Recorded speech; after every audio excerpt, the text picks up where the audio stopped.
Yeah. I just got a challenge from the guys at Channel 10 for another softball game. I want you to catch. Oh, hey, no, Lou. I don't want to catch. You know, what difference does a position make? Pitch, catch, who cares? Who's going to pitch? I am.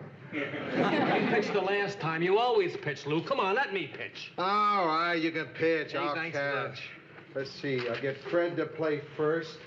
And then I'll get you. What about me? What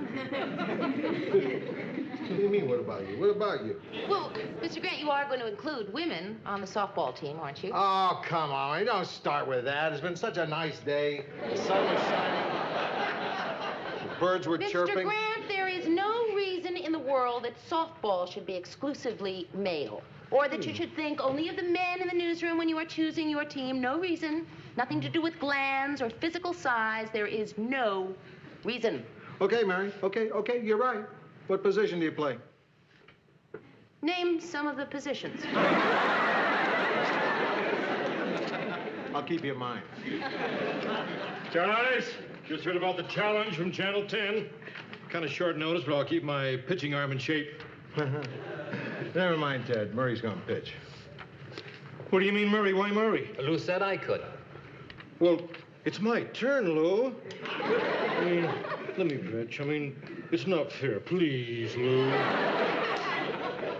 Let him pitch, Murray. No, Lou, you promised I could pitch. Mr. Grant, I take it all back. I never want to hear women doing this. Ted, Murray's gonna pitch. Well, if he pitches, I'm not playing. You will if I say so. Okay, I'll play. But I'll play lousy. I'll do everything wrong, make a laughing stock out of the newsroom. Well, that's all we've ever asked you for, Ted. Let's go, Newsies. Hop to it. Come on, Lou. It's time for the station manager's reception. Oh, yeah. I'll get my jacket. Reception?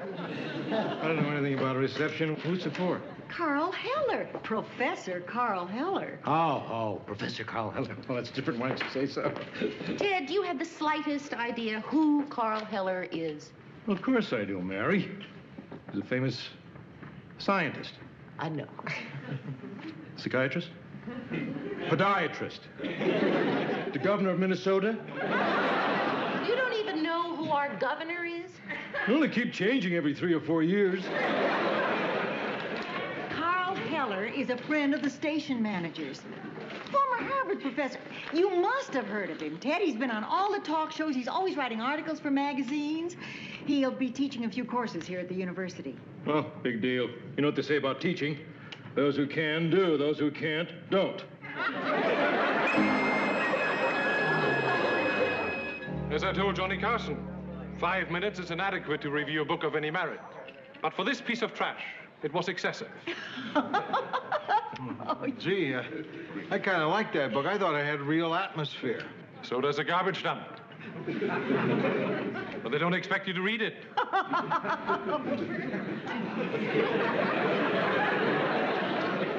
I think maybe I'll get another drink. Carl, I'd like you to meet Mary Richards, the producer of our news. I'm charmed. How do you do? Tell me, Miss Richards, are all the women in Minneapolis as lovely as you? Yes. I just adored your article in Harper's, Carl, on modern theater. Oh, yes. I love the theater. I just saw a revival of My Fair Lady. What a perfect show. Well, I personally have nothing against derivative schmaltz. Granted, it has flaws. But I don't see how a marriage of second-rate Shaw with third-rate operetta can produce anything but drivel. Not a great show by any means, but the costumes. Hollow pomp, draped in fruity decadence. Check. I think I'm going to just get another drink. I think the proper function of drama should be to shatter our complacency and to scar our souls. I do that on my show. Professor, I'm Murray Slaughter. I've enjoyed your writing. Thank you, thank you. I'd rather you hadn't. What we enjoy, we forget. What irritates stays with us. That reminds me. Do you know Ted Baxter? Professor, I understand your ace is in the brain game. Of whom is this person doing a parody? We had a couple of eggheads in my family. And yet I'm the one who became rich and famous. Funny, isn't it? No, not really. One never goes broke underestimating the public's taste. Ha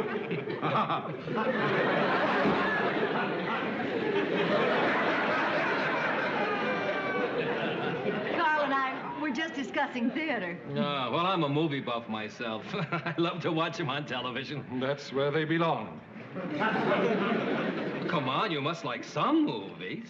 Well, at its best, which it seldom is, a film can be powerful. There was one absolutely first-rate Ukrainian film at the last festival. It was called Blood on a Dog's Face. It was about deformity. Oh, boy. But somehow the subtitles missed all the whimsy. Well, maybe I should get another drink for when I finish this. You want to know something? That guy's a pain in the neck. I have an even lower opinion of him. Well, you all met the guest of honor? Oh, sure I have. And what do you think? Haven't stopped talking about him. Ah, good. Then you're going to love the brainstorm I just had. I feel that the 6 o'clock news has become bland and predictable. What? Well, it lacks controversy, Lou. And I was just thinking, wouldn't Carl be a great addition? To what? To the news. Critic at large, regular spot once a week. Books, movies, restaurants, theater, you name it. Critic at large? Well, let's try it one night, Lou, see how it goes. I like the idea myself. But why are you so set on the idea of using Carl Heller? Because he's honest, Mary. Because he says what he really thinks. And I prize that quality above all others. Ah, well, in that case, would you like to know what I really think of this idea? No.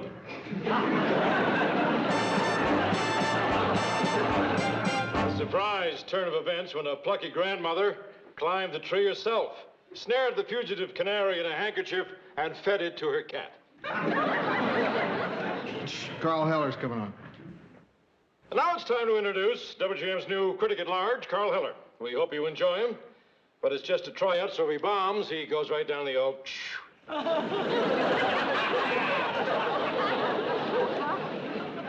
And now, the distinguished Professor Carl Heller. Carl, what are you going to criticize tonight? When I accepted the job as cultural watchdog to this metropolis, my immediate question was, what sort of people live here?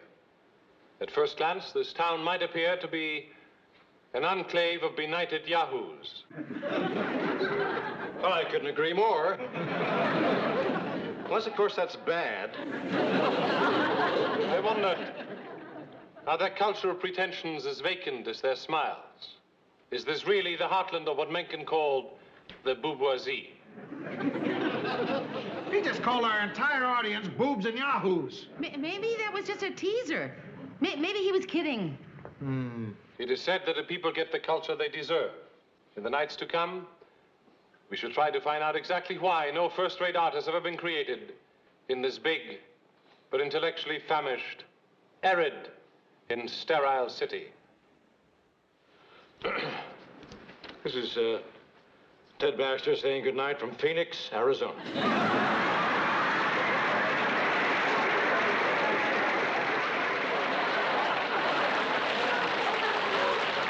Intellectually famished, arid, sterile city. How could he say that about Minneapolis? That is the cruelest man I have ever seen. I think I'm in love. Hello? Hey, wait a minute. That is not our responsibility, mister. We don't know. Hello? Yes, I know. No. Yes, I know. No, it was not our idea. No, it really... No, we are not responsible. No, that does not reflect our opinion. I think we have just witnessed the shortest career in the history of television. Well, how was that for openness? How was that? You want to know how that was? 55 calls. 55 angry phone calls through the switchboard in 1 minute. I can't believe it. Well, you should hear the calls we're getting here. Listen, Carl. I know I said I'd like you to appear on the show once a week, but I've changed my mind. Once a week isn't enough. I'd like to make this a nightly event. And speaking of nightly events, we ought to get to know each other better. Now, what are you doing? You yourself said we never had so many complaints. Exactly, Lou. Complaints mean controversy. And controversy builds ratings. Well, if controversy is all you want, Mel, why don't we just have Mary here deliver the news topless?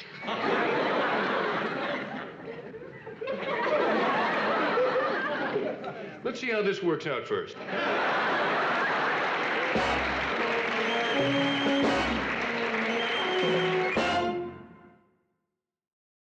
What a man, Mary, and what poise. Oh, he really knows how to treat a woman. Not once did I have to yell start. It's the worst game I ever played in my life. Boy, were we lousy. Really miserable. We just look rotten. Our entire team got one hit. Take me out to the ball game. Guess who got it? Hey, guys, it's just a game. Matters not who won or lost, only that I played great and the rest of you sucked eggs. Ted, just because you got a lucky hit doesn't mean you played great. Lucky? You call my hit lucky, Mary? I do. With 2 out in the ninth and us 26 runs behind, Ted, I really don't believe anyone was expecting you to bunt. And how many lucky hits did you have, Lou? Let me see. What was my average? 1 out of 3. Wait a minute. I walked. That doesn't count. 1 out of 2. 1 out of 2. Not bad. Let me know the next time either of you bats 400. Mr. Grant, does this mean we may have heard the end of softball for a while? No, Mary, does not mean that. It means that we're going to shake this team up, have some practices, challenge Channel 10 again, and beat the daylights out of them. Oh, Lou, you are so adorable when you're childish. Yeah. I imagine at your age, everyone seems childish. Must be my maternal instinct. Right now, I have an overwhelming urge to diaper your head. Mr. Grant, the reason I asked that question is that if we could table sports for just a while, I would like to discuss our resident critic. Yeah, you're right. We're going to have to do something about that jerk. Well, now, wait just a minute. I will not have Carl Heller called a jerk by anybody. Well, you may not agree with the man's opinions, but he is charming, witty, intelligent. Mary, I wondered, did you have any plans for this evening? And desperately hard up. I've been given the name of what is purported to be the best French restaurant in town. I just wondered if you care to dine with me tonight. Well, Would you excuse us for a minute, Carl? Mary, can I see you for a moment? Something important came up. Just stay right there. We'll be right back in a second. It's really not important. She'll be right back.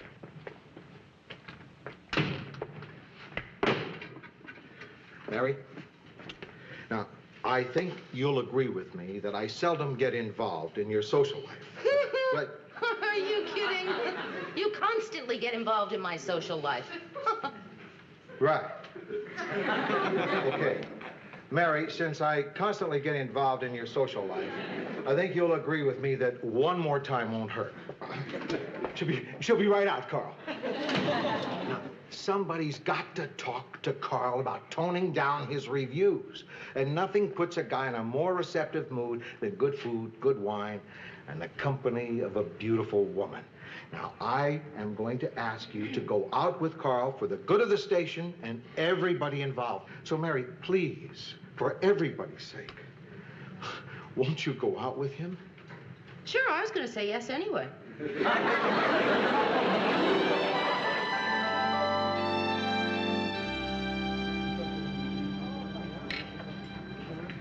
Ready to taste the wine now, sir? No, thank you, not yet. I would like to give it a little time to breathe. I think it has breathed sufficiently, sir. I will be the judge of that. As you wish. The shrimp is just delicious, Carl. Is it fresh? It looks frozen. Well, I don't know. It doesn't seem to really matter, though. It's very good. But, Mary, it should be fresh. It would be an outrage to serve frozen shrimp at prices like these. Let me try them. Fresh. Very fresh. Everything all right? Fresh. Fine. Thank you. Fine. I thought his manner was a little perfunctory, didn't you? Perhaps I should speak with him. No, Carl, please, no. Everything is just lovely, really. And thank you very much for inviting me. Mary, I have to confess that I have a weakness for the company of beautiful women. Well, thank you very much. I have very high standards in women, as in everything. Well, that's very Only the nice. best will do. Would you like some wine? Yes, thank you. Somni. I will taste that now, please. Actually, Carl, that's something that I wanted to talk to you about. I think your standards are a little too high. How so? Well, on the news, we are supposed to appeal to the public, you know, not just to the intellectual elite. But you never seem to praise or recommend anything. I mean, you can be too critical, you know. You really think so? Well, yes, I do. I mean, just being negative isn't really being constructive. But if you were to point out some of the good things about our city and be encouraging and supportive... This won't do. I beg your pardon. This wine is bad.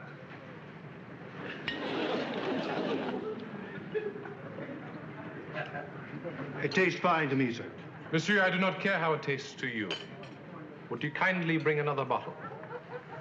I'll speak to the maitre d'. How dare they? I mean, how do they have the gall to serve wine like that? I don't know. Carl, is it really important enough to make such a... I tell you how they dare, Mary. The public puts up with it. People are cattle. They'll accept anything. Well, I won't. Something the matter with the wine, sir? Something the matter with it? Yes, you might say that. Carl, it really doesn't matter. I didn't want to wine. Besides the fact that it has no bouquet, no body, no character, it is corked, cloudy, bitter, overpriced, and totally unacceptable. Maybe that first swallow just went down the wrong way. I'm afraid my sommelier doesn't agree with you. I don't care whether your sommelier agrees with me or not. I am the customer, and that wine is bad. My shrimp was very good, though. Really. I know wine, and this is an outrage. Carl, please. You charge $40 for a bottle of wine that has turned, and then you have the arrogance to argue with me instead of apologizing. You've just lost 2 customers. If you expect to charge these prices, then you better start treating the public with courtesy instead of condescension, or you won't have any public left. Come on, Mary, let's go.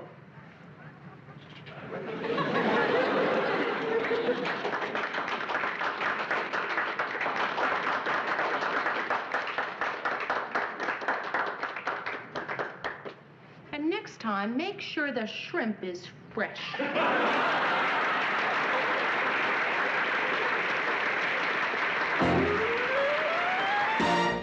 Miss LaRue later explained her costume to Vice Squad officers by saying she was an unemployed lion tamer. Tonight, our critic at large turns his attention to the TV scene. Carl? Well, I wonder who Jack the Ripper will attack tonight. I think it is only fair that we apply the same critical standards to television that we do to anything else. Very sound thinking. Thank you. I think our first task ought to be to put our own house in order. Just call them the way you see them, Carl. Let the chipperinos fall where they may. What you're watching at this very moment is a classic example of what is wrong with television in this town. It is the pursuit of personality at the expense of competence. I'm not sure I understand. I'm sure you don't.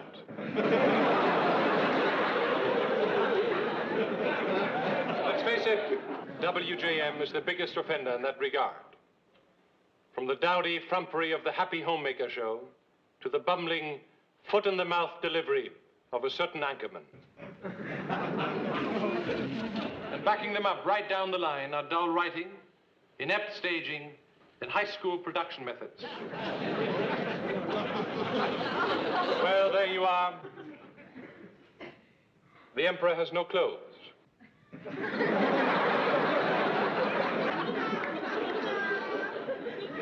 Tomorrow we shall look at some of the other stations in town and see if they fare any better. Meanwhile, this is Carl Heller saying, let the viewer beware. high school production methods? Dull writing. Boy, he didn't miss anybody, did he? Murray, be a good guy and go buy me a gun.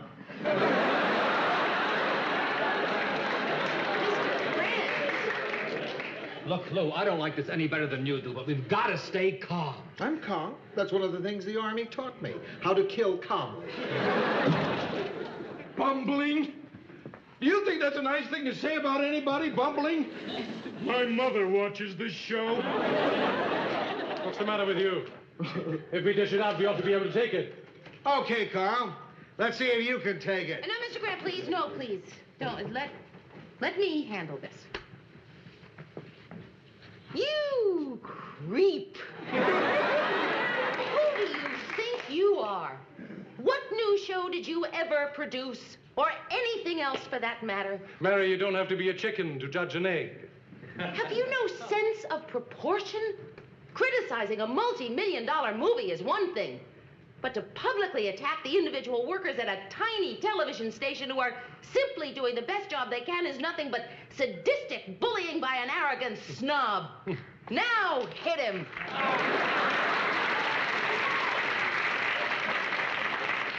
Lou, I'll flip you for it. Come, come, gentlemen, I'm not afraid of either of you. You're not? You wouldn't hit me, Lou, because that would mean that you can't take criticism. And deep down, both of you know that my criticism was just. And in your business, you can't attack old-fashioned honesty, can you? So long as I deal in truths, no matter how unpleasant, I have nothing to fear. All right, Professor. I have nothing to fear from you either. You're sensible, rational people. And sensible, rational people do not throw either pies or punches at someone's face for simply stating an honest opinion. Only a fool would vent his frustration in those ways.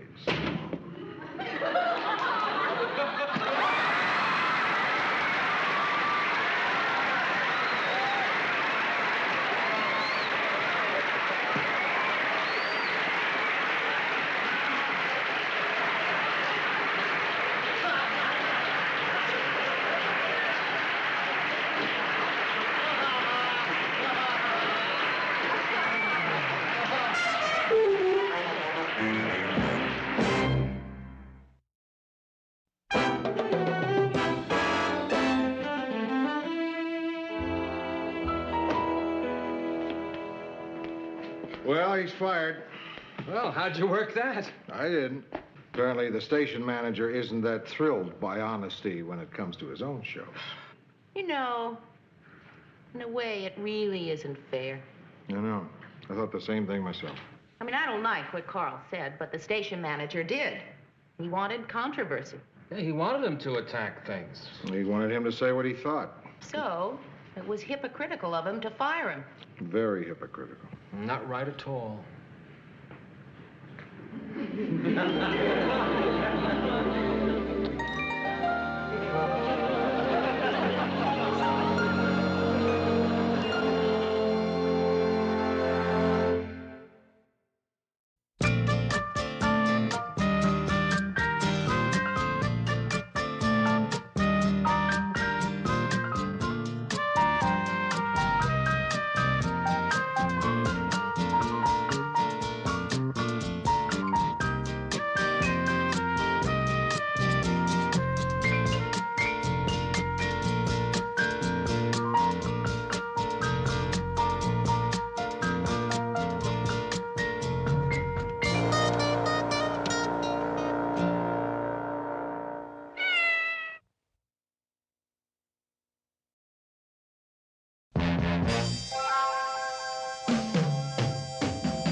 Who can turn the world on with her smile?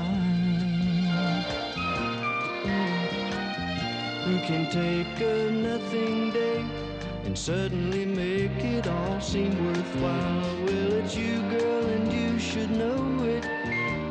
With each glance and every little movement you show it. Love is all around, no need to waste it. You can have the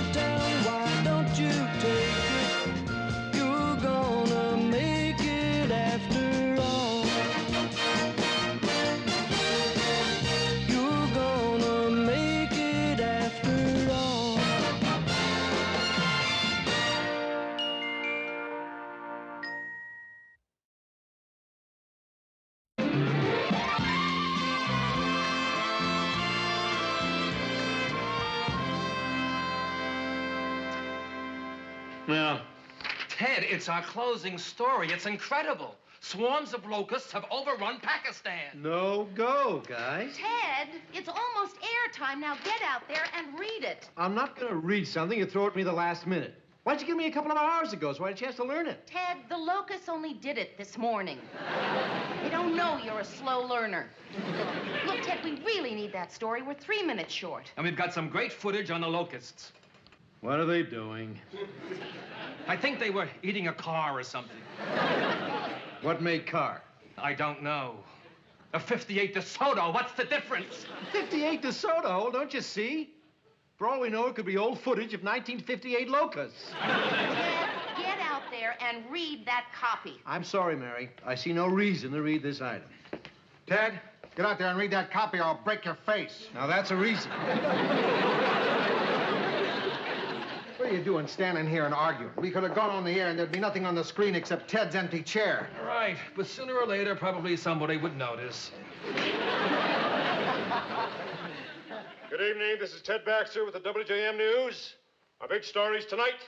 Transit strike looms in the Twin Cities. Police crack down on pornographic bookstores. And swarms of locusts have overrun Pakistan, destroying crops, homes, and suspiciously old automobiles. He wouldn't let it go. Just once, I would like to see an entire broadcast. Hold it, where Mary. Ted... Look, I think that something's wrong. Excuse me. Can't seem to catch my breath. In other news today, the mayor announced that... Oh, boy. In other news today, Oh, boy. Sorry, I seem to have this burning sensation in my... What's going on?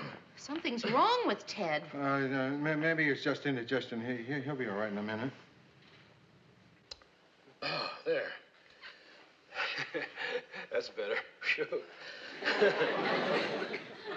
In other news today, oh boy. Oh, there it is again. Ladies and gentlemen, don't panic. Keep calm. No problem, except I think I'm having a little heart attack. This is Ted Baxter saying good night, good news, and maybe goodbye. Mary, you get right down there. Right. Harry, you call the fire department rescue squad. Manny, call the control booth. Tell them to put on Ted's interview with the governor. Sandro, what's the name of that doctor on the 9th floor? Jackson. Jackson, yeah. Yeah, get me Dr. Jackson on the 9th floor. Emergency. Ted, are you okay? The fire department's on its way. Why'd you order the fire department? They're not on fire. Look, their rescue squad is trained to handle heart attacks. Who said I'm having a heart attack? You did, Ted. Well, I want another opinion. Newsroom? Yeah, Here you're having some problems. thanks for coming so fast. Well, we're used to emergencies. Hi. He's right over here. Oh, It's okay, Ted. He's here. Hello. Hi. Well, come on. Do something. Listen to his heart. Check his pulse. Okay.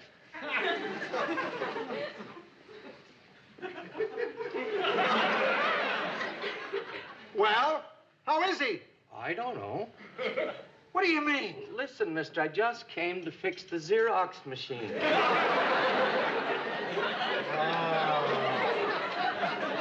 I think he passed out. Oh, what do we do? Mouth to mouth. Yeah, that's it.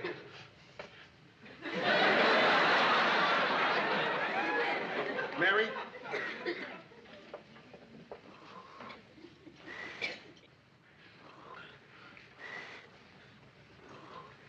Huh.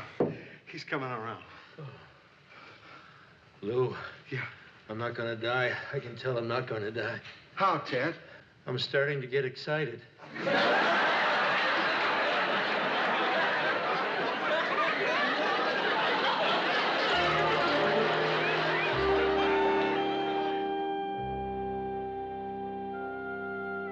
These are Ted's friends, Mary Richards, Hi. Lou Hello. Grant, Hi. and Murray Slaughter. Hello. Doctor? Dr. Carter's Ted's doctor.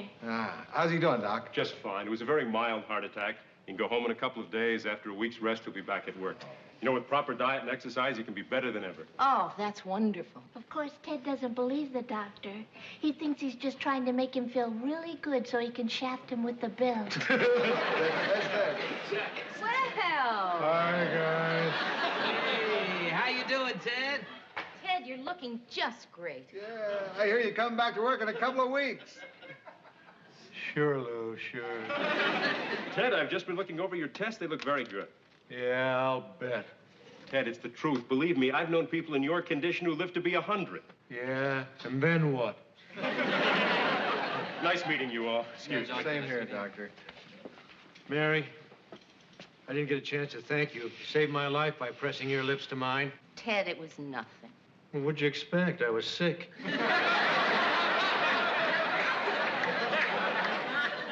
Here, Ted. Don't touch my heart. This bum ticker, every move I make could be my last. Oh, made it. You guys want to hear my will? Ted, don't talk like that. Well, it's important, Mary. I've got quite a bit socked away. I mean, not millions, but more than you'll ever see. Ted, will you stop? Just get your rest, get better, and we'll see you back at the office. Yeah. Well, we better go now. We don't want to tire you. Sure. Bye-bye. Georgette, call me. Bye, Georgia. Bye, Ted. Yeah. See you in the office. Say, Doc. Yeah. I didn't want to ask with everybody around. Something's been bothering me. It's kind of personal. How does it affect you if you have a heart attack about, Sex? Ted, you can have it as often as you did before your heart attack. I thought you said he was going to be better.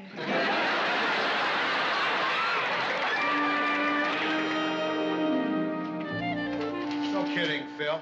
You really did a great job filling in for Ted. And I know it must have been rough doing both the morning news and the evening news. I was glad I could be of help, Lou. As a matter of fact, I was just starting to enjoy it. Phil, but Ted will be here any minute, and if he sees you, well, you know how Ted is. I don't imagine he was too happy about having someone else fill in for him. Right, I got you. I'll just get my jacket. Thanks again, Phil. Right. Hi, guys. Ted. How you doing? You look great. Oh, it's great to be back, Mary. Lou. Murray. Hey. Phil. Hi, Ted. Welcome back. Phil Howard. You're a terrific replacement. I watched you every night. You were sensational. Wasn't he sensational, guys? Oh, yeah. Hey, well, I've got a great idea. Why don't Phil and I do the 6 o'clock news together? You know, co-anchormen. Ted's changed. Look, I really got to be going. Ted, take good care of yourself, huh? What a great guy. A real talent. Ted, what's happened to you? Lou, I've been reborn. And all because of a little spider. A spider? Yes. Mary, a couple of days ago, I was sitting on my terrace outside the bedroom, and I noticed this little spider next to the screen door, spinning his web lovingly, patiently, skillfully. Then Georgette opened the door and tore the web. Well, the spider had to build it back up again. Then a little later, someone else opened the door, and he had to build it back up again. And someone else came. Ted, could you move it along? Oh. Sure, Lou. Well, I learned something from that little spider who never gave up. Kept rebuilding his web over and over and over. I learned that life is short and you have to live for today. Well, Ted, that's not a live for today story. That's a perseverance story. Well, it was a perseverance story, Mary, but it became a live for today story when I smacked that spider with my newspaper. Don't you see? It's just like life. You go along spinning your web, and then whammo, the man upstairs hits you with his newspaper. Ted, that is not bad. Thanks, Murray. It's too bad it took a heart attack to open my eyes. Oh, I've been such a fool. But from now on, I'm going to spin a web of love, beauty, truth. I'm going to savor each moment of life like some rare exotic delicacy. And I'm going to treat every person like I'm never going to see them again. Ted, you promised to lie down before the show. Oh, sure, sweet cakes, anything you say. Mary?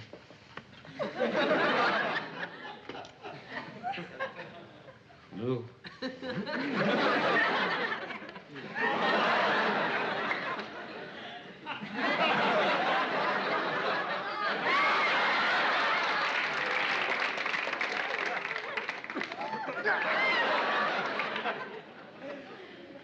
Somebody get me a big newspaper.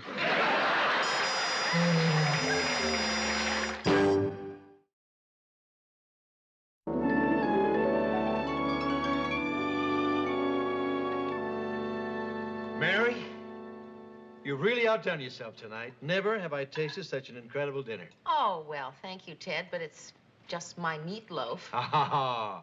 But what a meatloaf. It was perfect. Not too meaty, not too loafy. And the peas, they were so... Ted, what is it? Did you ever really stop to take a good look at salt? Tiny grain, so pure, so white. And every single one of them is salty. You know, I've been around salt all my life, but I never really ever paid attention to it. Look at it, Mary. Here, have one. Oh, yeah. Georgette, would you like to look at some? You showed me salt yesterday, Ted. Georgette hasn't completely adjusted to the new Ted Baxter. Well, frankly, Ted, neither have I. I know I promised not to mention it again, but honestly, that present you brought me... Hey, Mary. You come to dinner, you bring a gift. What's the big deal? Ted, you come to dinner, you bring flowers, candy, nuts, but a new bed. Well, Mary, you're not married. God knows why you're an incredible woman. I just thought maybe if you had a new bed, your luck would change. Ted, I appreciate the thought. I really do, but I just can't. I mean, a bed costs... Hey, what's money? Money's only measurement is the amount of joy it brings the ones you love. Here, Mary, have some money. Take it, Mary. Take it, Mary. If you don't, he'll just give it to strangers. Please. Ted, I am not taking your money. Now, stop that. All right, I don't want to spoil this moment for you.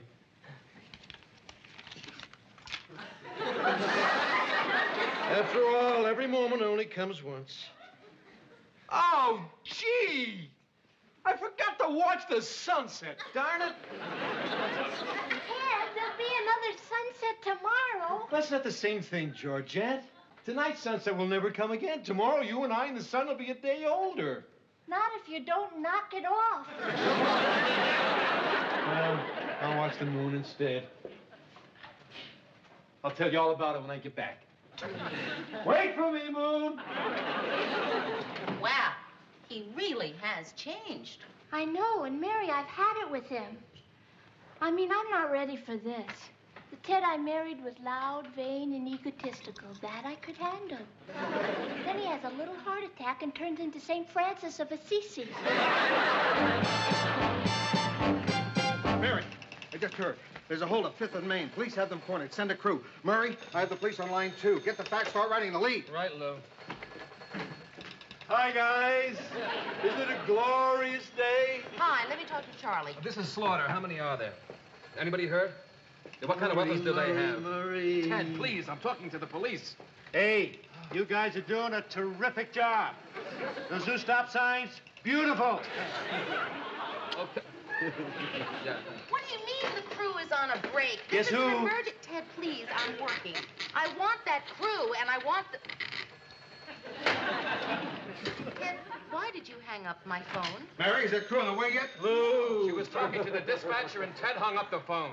Ted, what the hell do you Mr. think you're doing?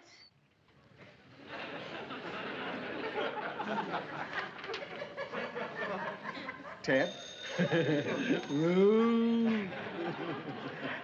If you don't mind, we have a little news tip we're trying to follow up on. Oh, I don't mind. Let me talk to Charlie, please. I just don't want to see you getting tense while you're doing it.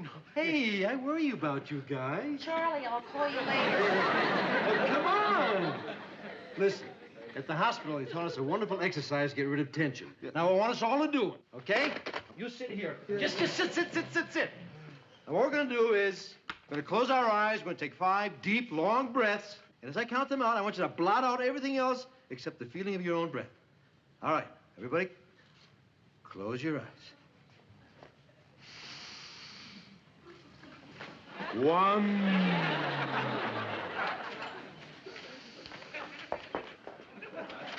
2.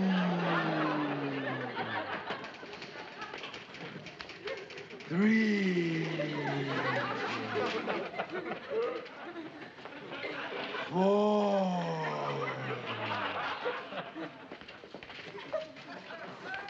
5.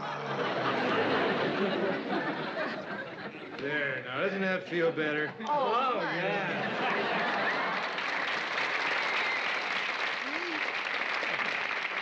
You like that? I got an even better one. We all lie in a circle and put our heads on each other's stomach and laugh. Ted, why don't you save that one for tomorrow? For now, why don't you go in and hug the cameraman? That's a nice idea. I love you guys. Remember, breathe. Okay, we'll lead off with a holdup. Move the housing story to 3rd right after the midgets convention. Right. Lou, look, somebody's got to straighten out Ted. Yeah, I know.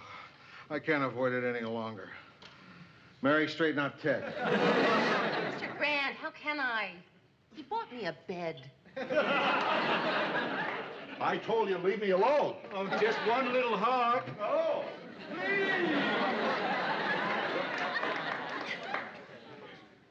I'll talk to him tomorrow. Hi, Mary. Mr. Grant. Mary. Hi. We were starting to be concerned. You were gone so long. Where were you? I don't know. Just taking a walk in the park, trying to figure out what to say to Ted. Did you have any luck? Yeah. I know exactly what I'm going to say to him. I'm going to say, Ted, you're making everybody crazy with this new attitude of yours. You're screwing up the whole newsroom. And Ted, I think it's terrific. Terrific. Look, I know this sounds stupid, but did any of us ever stop to think that Ted might be right? Not for a second. I mean it, Murray. As I was sitting in the park with the flowers and the trees and the children playing, I began to wonder if maybe there could be more important things in this world than putting on a news show. But what's wrong with taking the time to enjoy life? To enjoy people, things, nature? Why should we have to have a heart attack to appreciate things? You're really serious about this, aren't you? Sure. What's wrong with being a little more appreciative? Look, we've been working together now, Mary, for 7 years. And in all those years, did I ever once tell you how wonderful I think you are? Did I ever tell you what a joy it is to see you here every morning? Did I ever tell you what a delight it is to be your friend? Is that true, Mr. Grant? You really mean that? Yes, I do. Well, there are a lot of things like that that I never said to you either. I think you're a wonderful man. It's really great to be around you.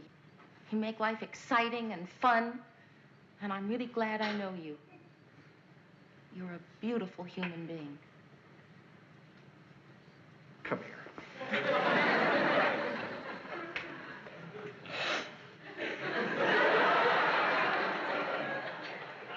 Murr, what is it? I've got a lovely wife. Great kids. Wonderful friends. I've got my health, a paid-up house, an occasional hair. I'm the luckiest man in the world. Murr. Lou. Murray.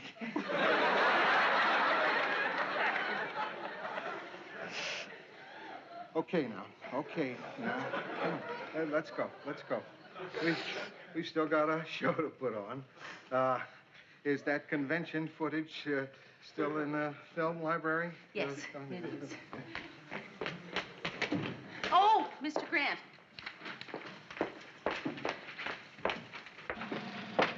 Here's tonight's rundown. I thought you might want to take a look at it. Mary, look at that. What?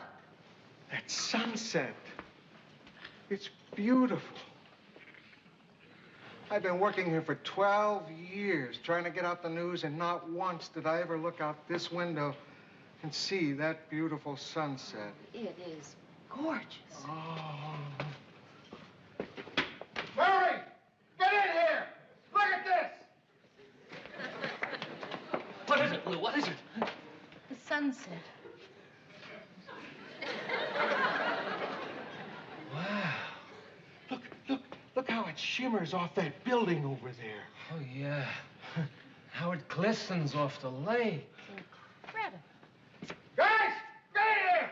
Tommy, go get the crew! What is it, Lou? That sunset. Look at that sunset. Isn't that fantastic? What's going on? The sunset. Oh. Hey, where is everybody? Ted, come on in here. What? Come here. Look at that. Oh, yeah.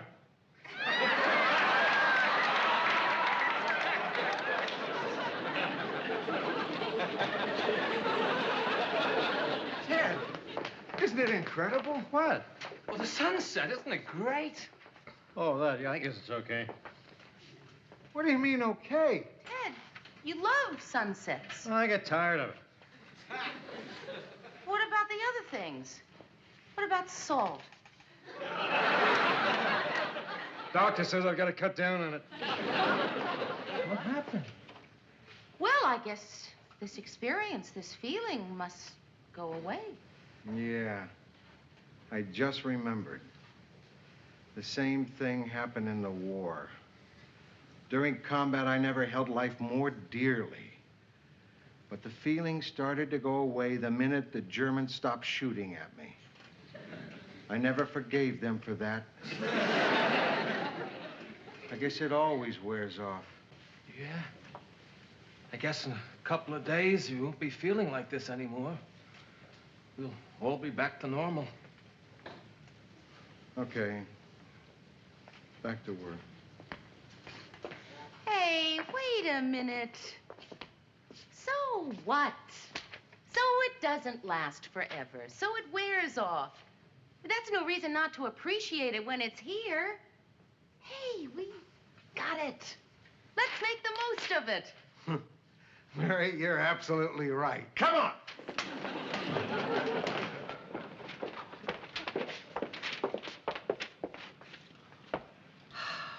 Wow.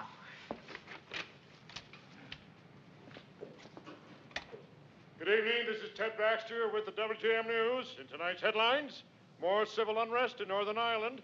Negotiations between the city and transit workers have again broken down. Police have announced 3 arrests in connection with a statewide...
Hey, Murray. Huh? Go on in and have a drink before you go home. Okay, sure. What about me, Lou? Okay. Okay, don't let me drink too much, though, because I get silly. Ted, before you go in there, you gotta promise you won't get silly. Okay, I promise. Cutie pie.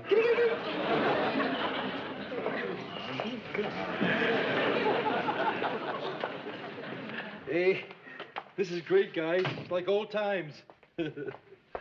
Say, Lou, you got any of those coasters with those funny sayings on them? Drink, Ted. Over your lips and down your throat, may you never wake up laying next to a goat.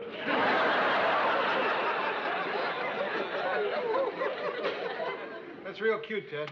Thanks. It was on the wall at the men's room at the zoo. Hey, this is really exciting. You know, this is the first time I've had a night out with the boys since I've been married. Too bad Mary couldn't be here. Ted, if Mary was here, it wouldn't be a night out with the boys. Would be for her. Who'd she go out with tonight, Lou? She didn't say. How do you figure a terrific woman like Mary never got married? I don't know. She probably just never met the right guy yet, that's all. She deserves the best. Yeah. The only problem is maybe there isn't anybody good enough for her. Oh, come on. Any one of us would make a perfect husband for her. Hey, wouldn't that be something? Being married to Mary. Yeah, imagine. Yeah, she'd make a great wife. Considerate, warm, sensitive. Stacked. Yeah, great wife.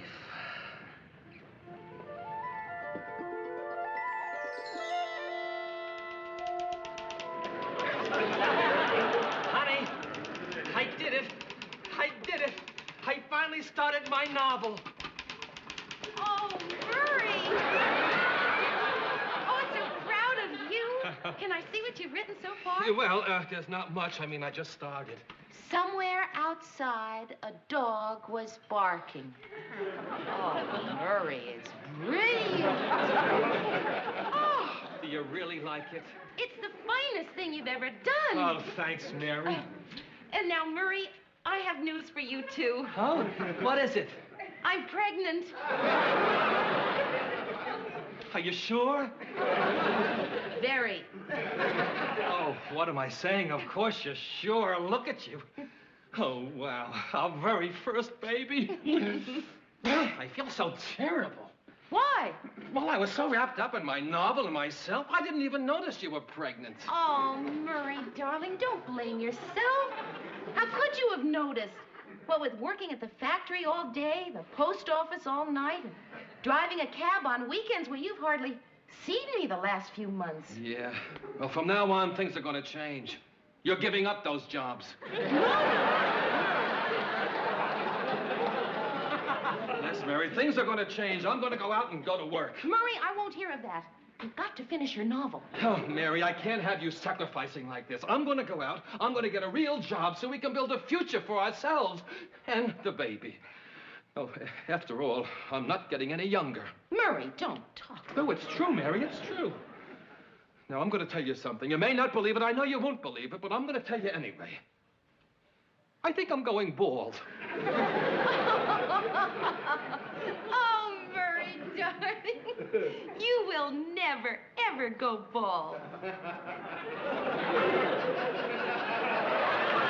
Thank you, Mary.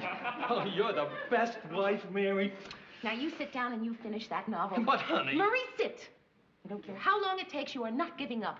Even if I had to go on working forever. You're right, Mary. I will finish it. I'll make you proud of me. You wait and see. There's a story inside of me that's got to be told. There's only I can tell it. Go to it, Murray. But where do I go from here? Oh, Murray, you'll think of something wonderful and... Oh.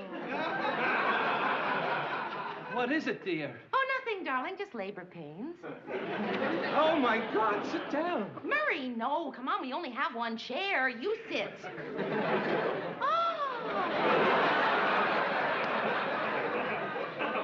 Mary, I've got to drive you to the hospital. Nonsense, nonsense. I'll hitch a ride. I'll just pack my things. You keep writing that novel, Murray. Oh. That one was a killer.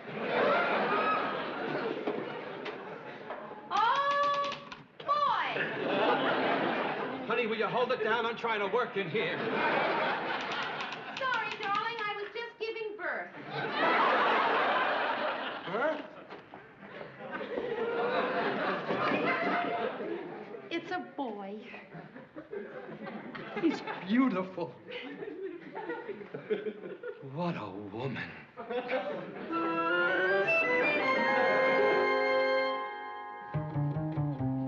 Yeah. A great wife. What's that, Murray? Huh? Well, I was just saying, I think Mary would make a terrific wife for somebody. Yeah, well, while we're on the subject of terrific women, I'd like to propose a toast to some wonderful girls that are very dear to my heart. Help make my life complete. To my wife, my mother, and Charlie's Angels.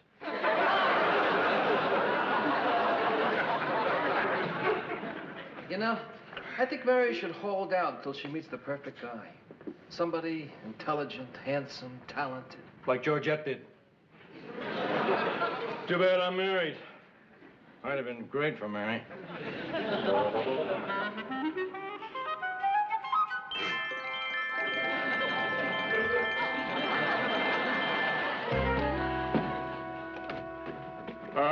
There's an extra buck in it if you'll help me with this. Yes, sir.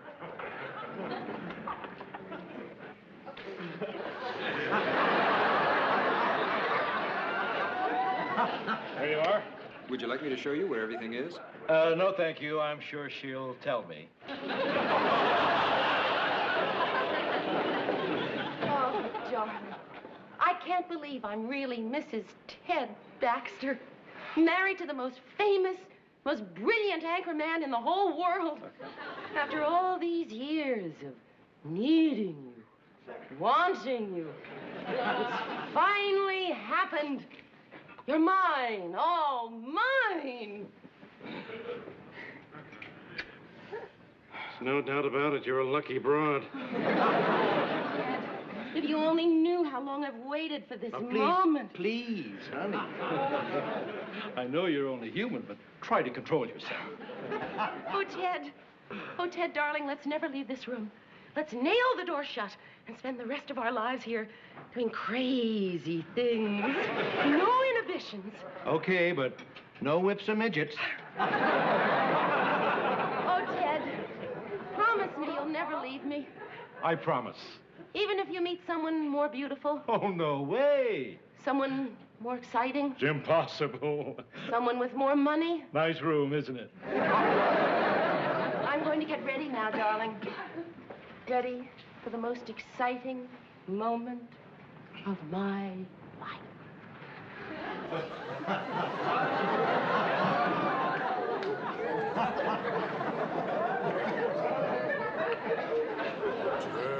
Teddy boy, tonight's the night we're falling.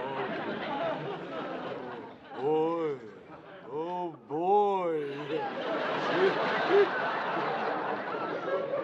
I'll be ready in a minute, darling. Wasn't that a wonderful wedding, honey? Oh, just beautiful, Ted. It was so nice that so many of your friends could come. I was really surprised when the Queen of England showed up. Who, Liz? Well, why not? Breaks up the monotony.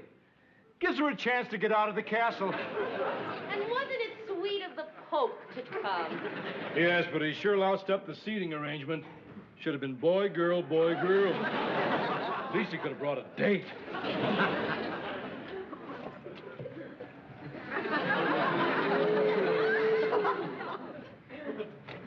Oh.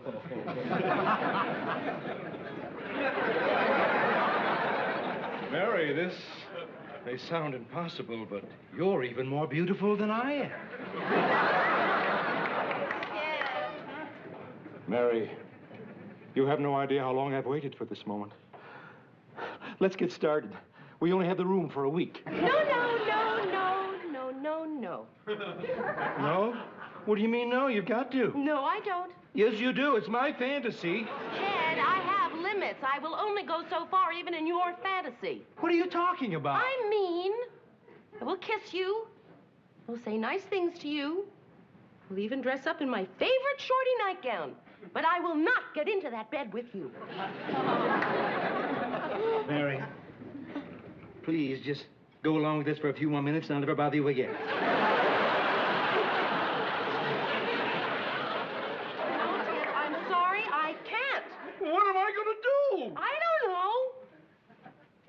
sorry, Ted. Bye.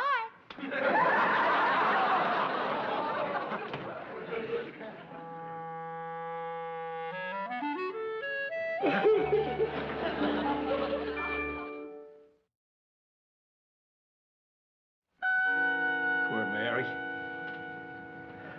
Wonder if she'll ever get married. Ted, will you knock it off? I didn't invite everybody here to talk about Mary. Lou's right. There must be other things we can talk about. Of course. We can discuss anything. Politics, movies, football. Right. Let's discuss football. Fine with me. Good. Now, how do you guys figure an intelligent girl like Mary doesn't understand football? Beats me. Hey, you know who she should marry? Who? Someone like you.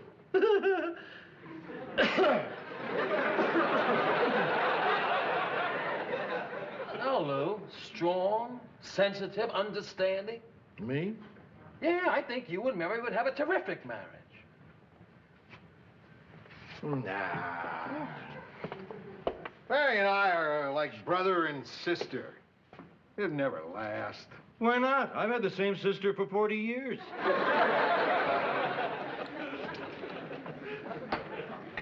Who knows?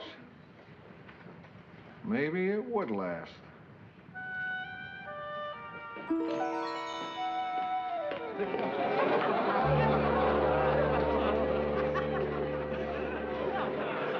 Come on, Mary. I'm holding the door.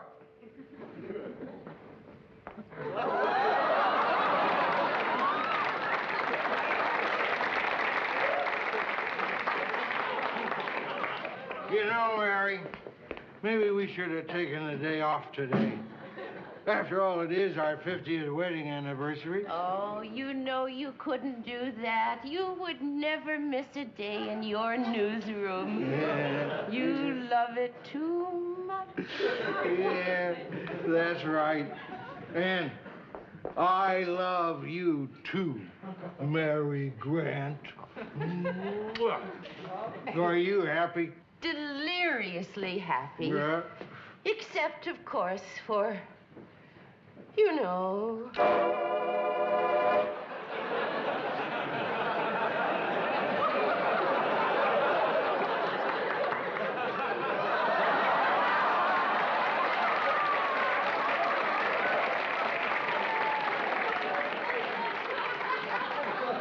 Hi, Mary. Hello. Here's some mail for you, Mary. Thank you.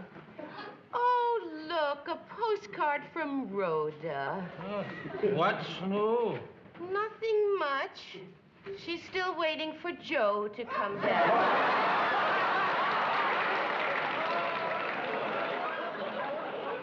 Murray, will we see you at our party tonight? Oh, you bet.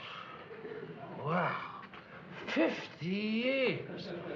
It's hard to believe we've all been together that long. You know, I've even grown fond of Ted. Yeah. Well, maybe that's because as you've grown older, you have more in common with him. Hi, guys.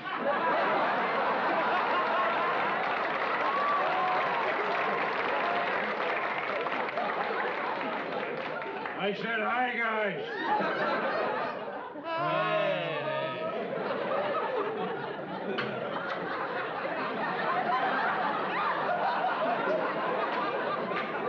Hey, Lou, Mary, congratulations on your golden wedding anniversary. Thanks, Ted. Yes, thanks. How long have you been married now? 50 years. Oh, that's nice. How about you, Mary? The same, Ted. Really?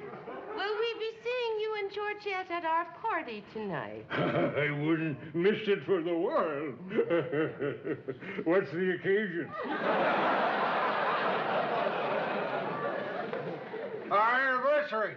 Oh. How long have you been married now? 50 years, Ted. That's nice. How about you, Lou?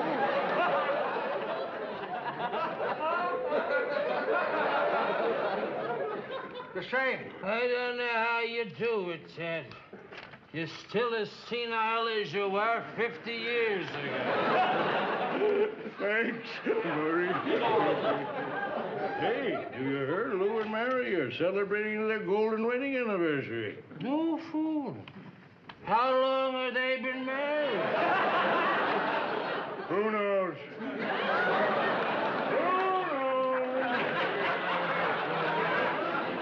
Mary, I forgot to mention it. Marie and I may be a little late tonight at your party. We're celebrating my youngest son's birthday. Oh, how old is he now? 2. Good old Murr. It's been a great 50 years, hasn't it? The best. Mm. Except, of course, for, you know.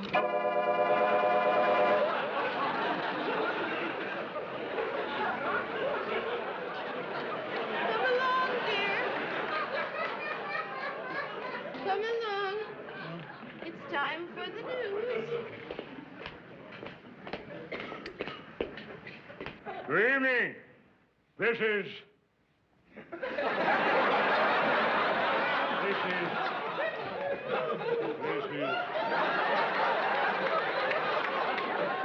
Ted Baxter.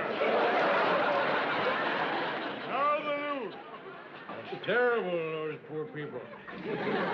Well, that's it for tonight. This is...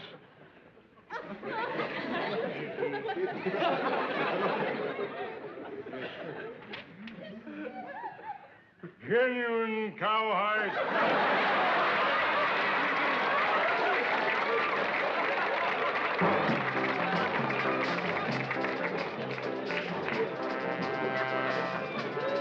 He was much better tonight. Dear, do you think that we could have a little chat? Sure. What do you want to talk about? Well, I was hoping that you and I might discuss, you know.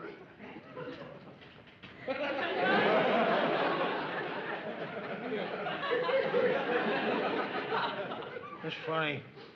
I didn't hear it that time. Hear what? You know.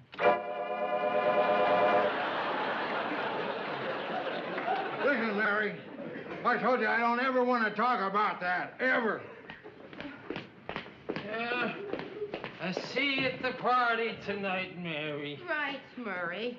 Good night, Mary. Good night, Ted. We'll see you later at the party. Party? What party? Our anniversary party. Are we married? No, Lou and Mary are married 50 years. They're having a party. What's the occasion? Come on. Dearest, we have got to discuss this. We cannot put it off any longer. Oh, Mary. Please. All right. Go ahead. Talk. Well, I don't want to upset you, dear, and maybe I am making too much of this. But it is our golden wedding anniversary, and I just think maybe it's time we consummated our marriage.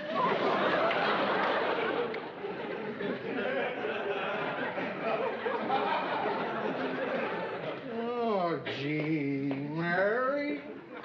Oh, everything was going so nice and smooth, and now you have to ruin it. Well, at the very least, you owe me an explanation.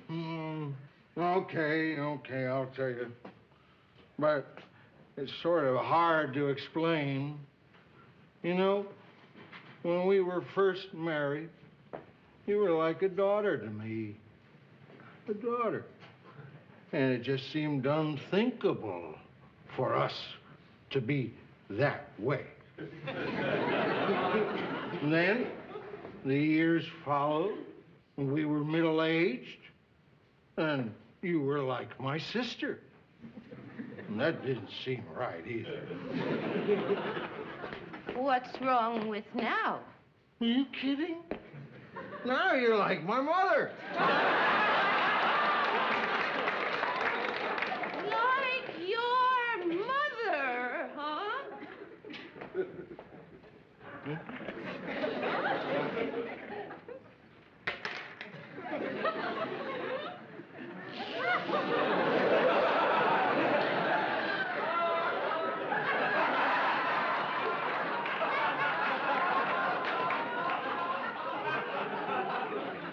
Could I see you in my office? For a minute. Certainly. I thought you'd never ask.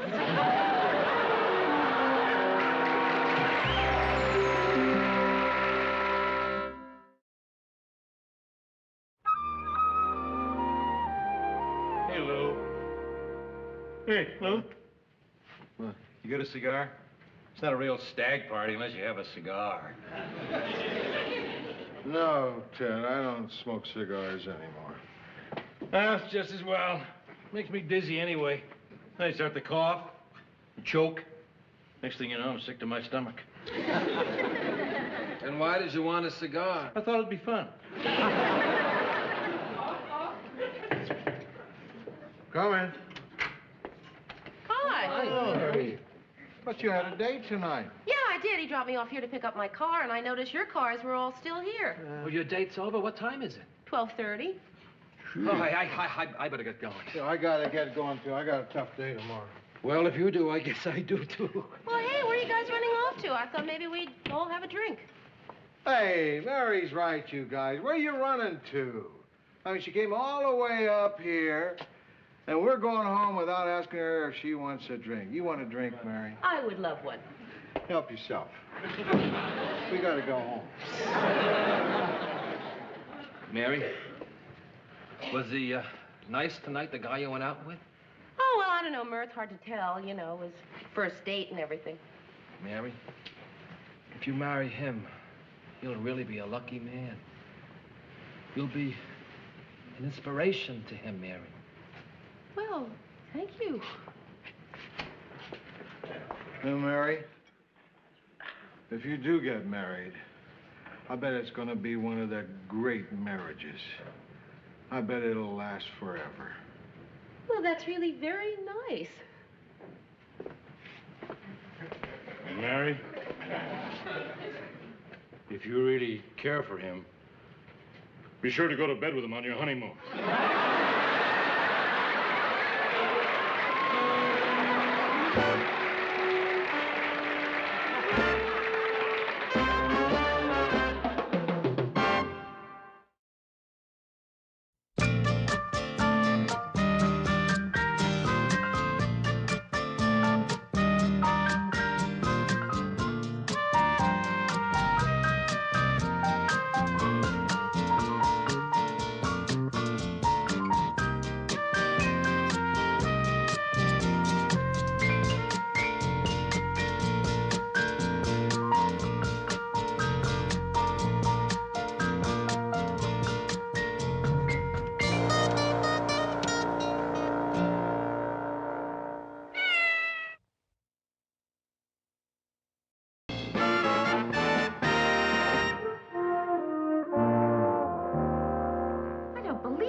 Cancel Sue Ann's show just like that. Ratings, Mary. Not enough people are watching her show.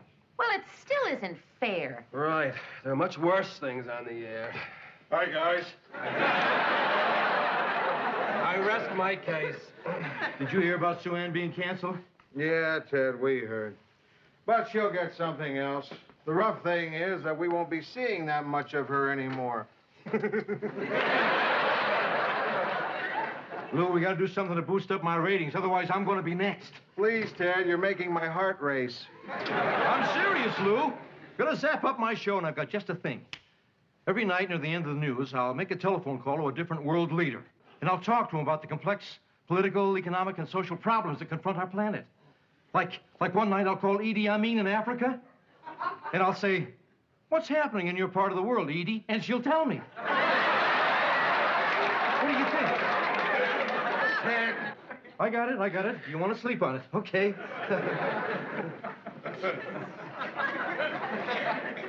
Hi, everyone. Hi, Sue Ann.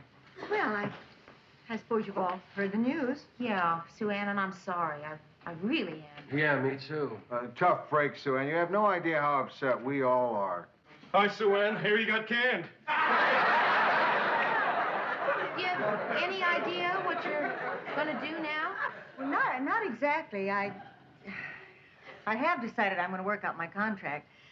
So even if I won't be doing my own show, I'll still be working here at WJM. Oh, Sue Ann, that's wonderful. Did you hear that, Mr. Grant? Sue Ann won't be leaving WJM after all.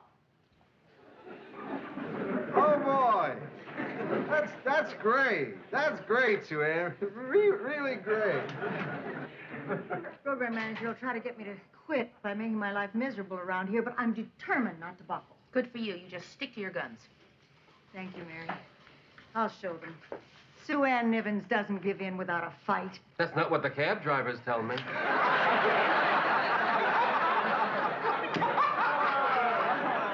Dear, sweet Murray. Oh, I'm so glad I'm not leaving WJM. You have no idea how I'd miss you. I'd probably cry every time I looked at a melon. Lou, Come in.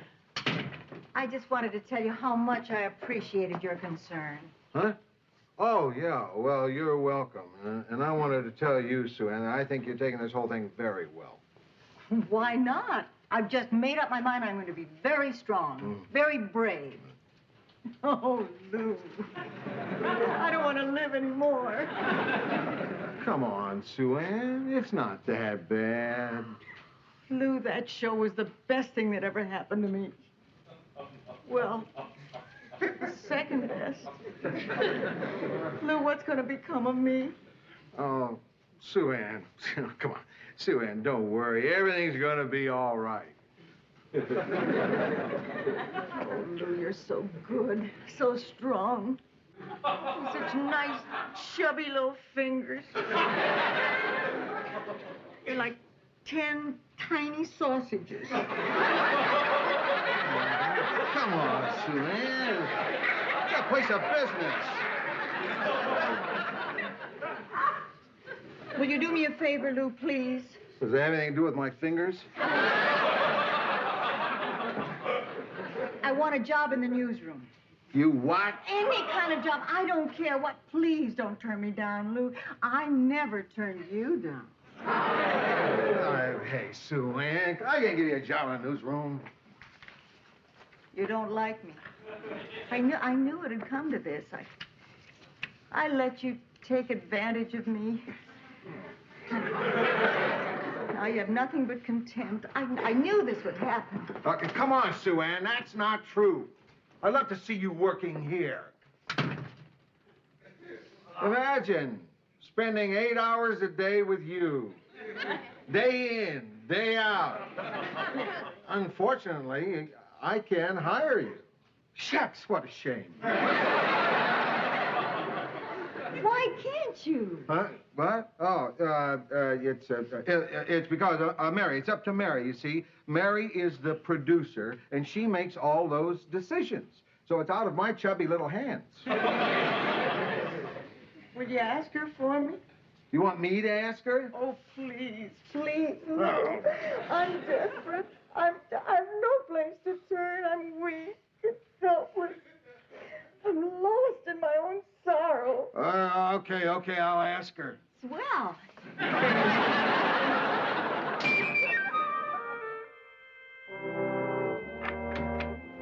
Hi. Hi, you busy? No, come on in. Would you like a drink? Yeah, thanks. Mary, I came over here because I made a pretty important decision, and I wanted to tell you about it. Oh? Yeah. I've decided to give you a lot more authority in the newsroom. Wow, Mr. Grant, that's terrific. That's exciting. Huh? What made you suddenly decide that? Well, I was sitting in the bar just now having a beer. I held up my glass and I looked at it. You know what I saw? a reflection of my face. But I looked like an old man, Mary. It was my face, but I had all white hair. You had white hair? From the beer fall. It made me realize something. I'm not getting any younger. And that's when I decided that now was the time to start delegating more of my authority. So, from now on, little Mary Richards is going to be making some very big decisions.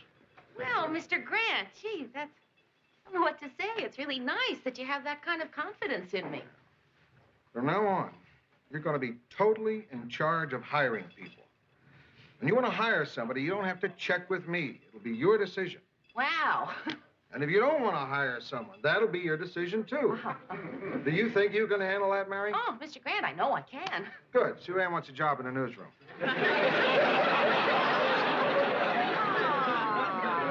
Gee. So she'll do anything. I said it's up to you. So that's what this is all about. Hmm? Giving me more responsibility. Has nothing to do with seeing your face in a beer glass. You just don't have the nerve to say no to Sue Ann. Mary, how can I turn her down? She feels I owe it to her because of, you know.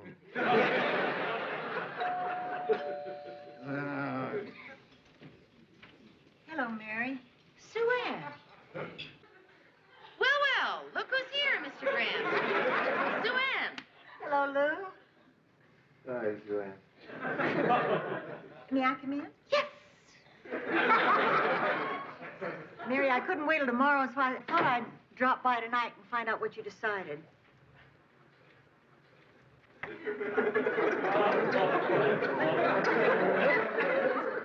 Well, gee, Sue Ann, Mr. Grant, just told me about your, offer, and, wow. I mean, I'm just so overwhelmed. You know, I just haven't had a chance to decide. Well, then, let me just say this, dear. Now, I know you and I have not been the best of friends. Well... And there have been times when we've had our differences. But, Mary, if you hire me, I'll do a wonderful job for you, and I'll be grateful forever, I swear it. I'm sorry, Sue Ann. I can't. I hate to say no, but I have to think about what's right for the newsroom. I hope you understand. Mary's decision. All right, Mary. Listen, I understand. I don't feel guilty. No hard feelings. Goodbye, Lou. Thanks for trying.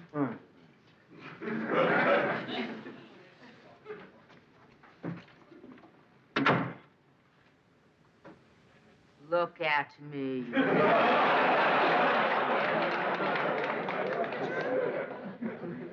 How could you do that to me? I feel like such a rat. That was a lousy thing to do, Mr. Grant.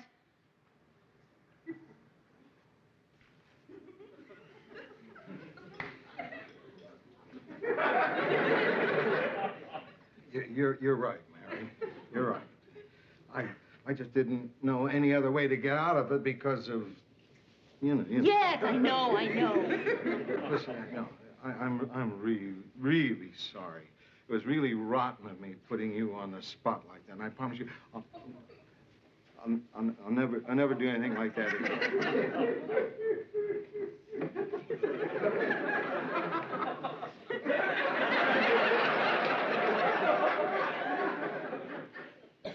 You forgive me? No. Well, what would it take for you to forgive me? You tell Sue Ann you lied. You tell her it was your idea. You tell her you're sorry. You tell me you're sorry. And you promise me you will never put me in a position like that again. Oh, to hell with it.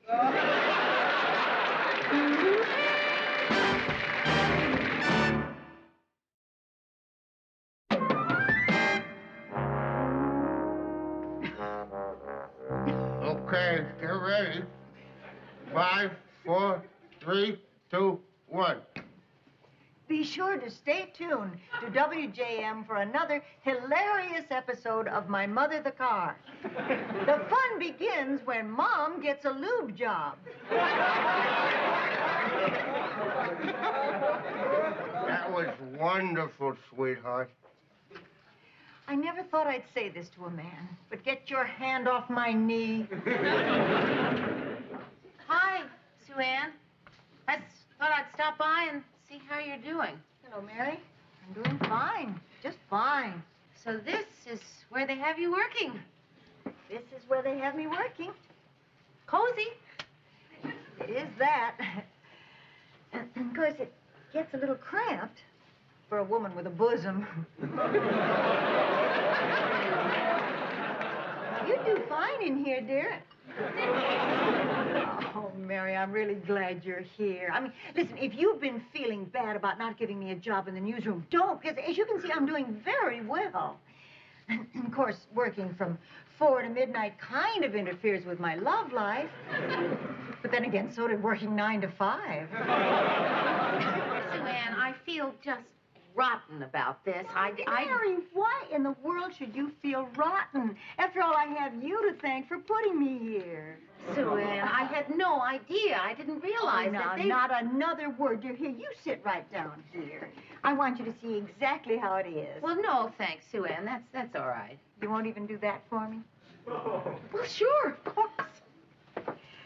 Mary, say hi to Sam, our engineer. Hello. Oh, Mary, don't mind Sam. It's just his way of saying hi. It's when he gets glad to see you have to worry. You want to wet your whistle? No, thank you. I prefer my whistle dry. Okay. Isn't that a beautiful aroma, Mary? It's like living in Fidel Castro's mouth. Of course, Sam isn't on duty every day. Sometimes I get to work with Tiny. He weighs 480 pounds, but he carries it well. And fortunately, he doesn't smoke cigars. Well, that's good. He chews tobacco. Yeah, be careful on your way out. Don't step in the spittoon. Oh, I wondered what that was. Mary?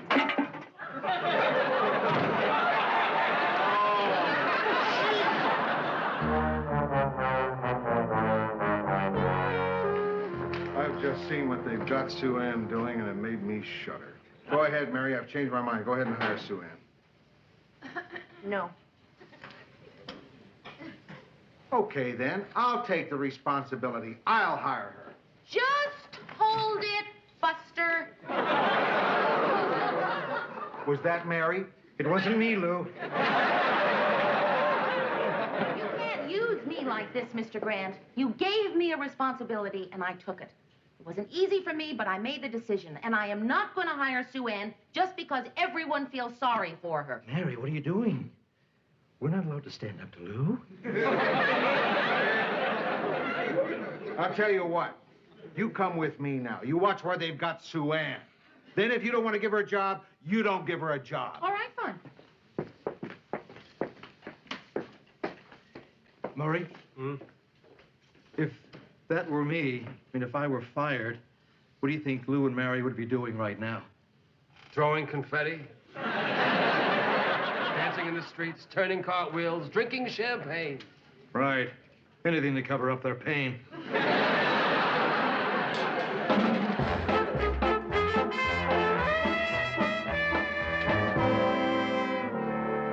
Okay, 3 minutes to rehearsal.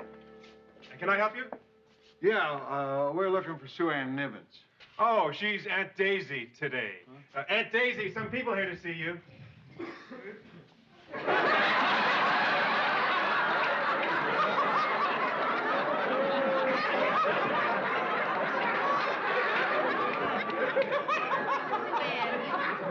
You look... Go on, say it. I look preposterous. No. You look fresh as a daisy. Yeah. Nice hat. Come on, have I sunk so low that people are patronizing me with compliments like that? Sue Ann, you're back on television. It's not that bad. maybe you're right, Mary. Okay, Sue Ann, we're ready to start. Hi, Mucky. I sure wish Aunt Daisy was here to talk to us about our problem. Oh, here she comes now. Well, how are my two favorite fluffy little cottontails, Hucky and Mucky? Not so good, Aunt Daisy. Well, why not, Mucky? Because, Sue Ann, you're blocking my shot. I'm I sorry. thought you said you worked on television before. Well, I'm You sorry. don't know enough to stand on your mark. I didn't I realize- told them I didn't want her on this show. Well, we'll just have to live with it. Well, if you're going to criticize me, why can't you just come out here and at least have the courtesy to speak in your natural voice? Because, honey, some of us are professionals, and when we get into character, we stay in character, okay? Well, how are my favorite fluffy little cottontails, Hucky and Mucky? Not so good, Hey! Who are those people on my set? This is a closed rehearsal. They're friends of mine. Mary, Lou, this is Hucky and Mucky. Hucky and Mucky, this is Mary and Louie. Lou. How do you... Listen, if you don't mind, we're not here to run a social hour. We're here to work. Sue Ann, let's see if we can get through this without your screwing up. Hey, look, fella. You don't have to talk that way to this woman. Sue Ann, will you tell your fat friend to get lost? You want to come out here and say that? What's the matter? You too fat to come in here?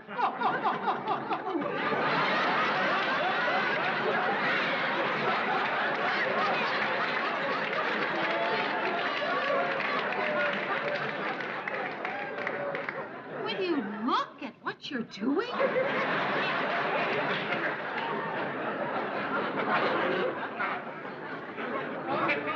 Yeah.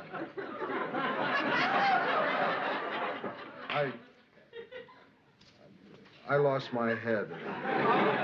Mary, I think you better take me back to the newsroom. Yeah, right. Bye, Sue Ann. Oh, I wish you were taking me with you. Yeah, well... I'm really sorry, Sue. Okay, Aunt Daisy, let's take it from the top.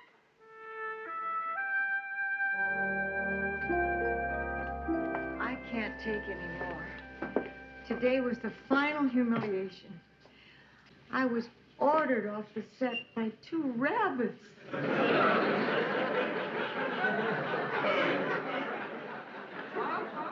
just quit. He's beaten me. I didn't even get my 3 months' pay. Sue Ann, I feel just terrible about what you've been going through. I really do. I wish I could help you, but I still feel the decision I made was right.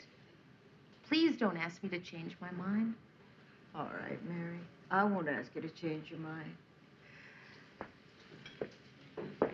Lou, ask her to change your mind. You bet I will. Mary, where's your compassion? Take a look at this woman. Did you ever see anyone so pitiful? Mr. Grant, you want me to hire her out of pity? Of course not. It's okay by me. Mary, this woman has seen more than just a few summers. Not many. Okay, so she's not perfect. So she's a pain in the rump, a gossip. Throws herself in every pair of pants she sees. Maybe I better just send in a resume.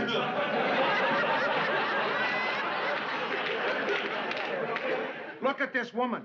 In 20 years, this could be you.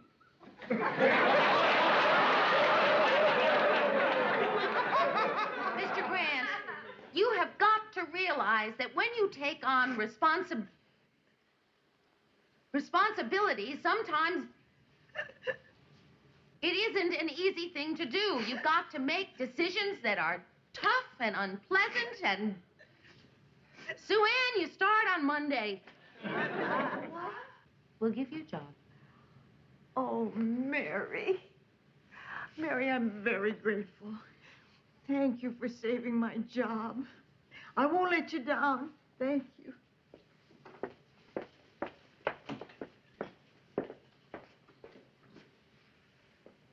That was a nice thing you did. That was a terrible thing I did. I hired someone for all the wrong reasons. Not on the basis of merit or qualifications, but simply because I felt sorry for her. Come on, Mary. That's not such a terrible reason. What's wrong with that? What's wrong with that? Mr. Grant, there are people who went to journalism school, who worked long, hard hours to get a chance at a job in this newsroom. And they deserved it. And now they won't get that chance because I weakened, because I felt guilty, because I had pity for someone. Well, it's not the first time it's happened. Well, a good news executive wouldn't have done that. I did. When? 7 years ago, a young girl walked into my office. And even though she had never been in a newsroom before, she had the audacity to sputter out a request for a job as an associate producer. You know who I'm talking about? I didn't have very many qualifications, did I? You had zilch. I ever tell you the reason why I hired you? A little run. A tiny little run in your stocking on your knee. And you kept trying to cover it up. A little run. And you noticed that? Well, it's hard not to notice something with 2 hands, a pocketbook, and a leg over it. And I thought to myself, what kind of a girl is this who is so afraid of a thing like that? You think that was a bad reason to hire you? It's kind of sweet. It's damn sweet. That's what I've been trying to tell you. There are plenty of times in life when you do the competent, responsible thing. But every once in a while, we need to be damn sweet. If we're lucky, we'll never have to regret it. Mr. Grant, have you ever, regretted it on hiring me? I've done a pretty good job, haven't I? Pretty good? You kidding? You've done a whale of a job. You've been just great. Till you went and hired Sue Ann.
Who can turn the world on with her smile?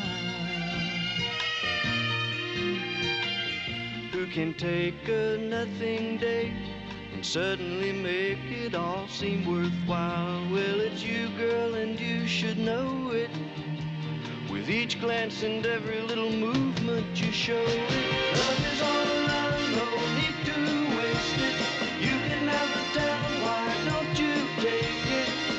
You're gonna make it after all.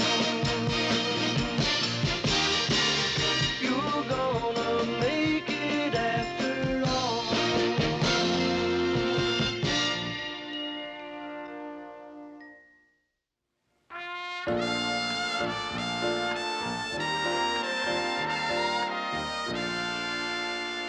So I figured it was a good time to have a party. You know, I've got the apartment looking pretty much the way I want it. The furniture is here, and the shutters I ordered finally arrived.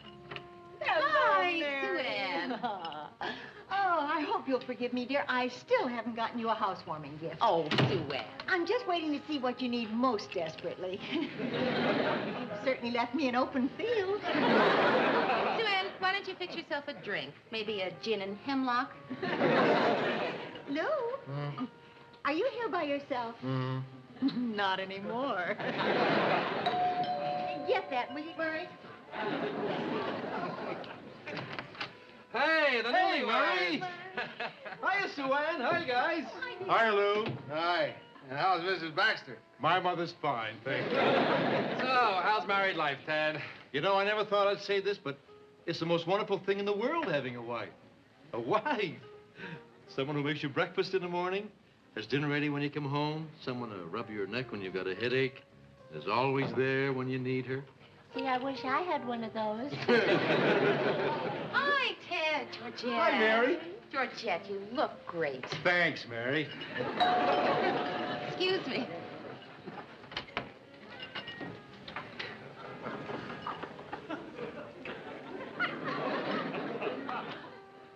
Oh, I'm sorry. I have the wrong apartment. Yes. Joe Warner, I'd like you to meet Murray Slaughter. Hi, hello, Murray. How are you? And this is Lou Grant. Hi, Lou. How are you? And let's see. Sue Ann Nivens. Joe Warner. It's a pleasure. Hello. And Ted Baxter. Nice to see you, Joe. This is my first wife, Georgette.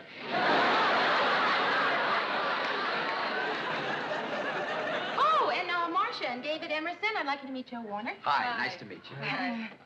Well, I'll give you a coat and I'll put it in the bedroom. Excuse me. I'm going to check on Mary. I don't want her putting my coat on the bottom. Georgette, I've hardly seen you since the wedding. What have you two been doing with yourselves? There should have been a better way to phrase that question. Excuse me. I'm sorry. You ought to see the clinch those two are in. Oh, leave him alone, Ted. He seems like a nice guy. He touches too much. I don't like a guy who touches. Well, he wasn't touching you, Lou. You know what I mean? Man with a woman, there's no need for all that touching in public. Guy doesn't have to be all hands. I know just how you feel, Lou. I couldn't agree less, but I know just Well, everybody having a good time? not as good as you are.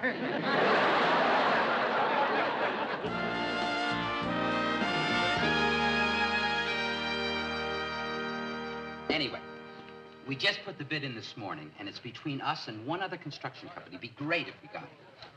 We just got this crawler tractor, and it would help amortize. Would you care for any dessert? No, just coffee for me. Yeah, coffee for me, too. Bye. Now, where was I? Joe!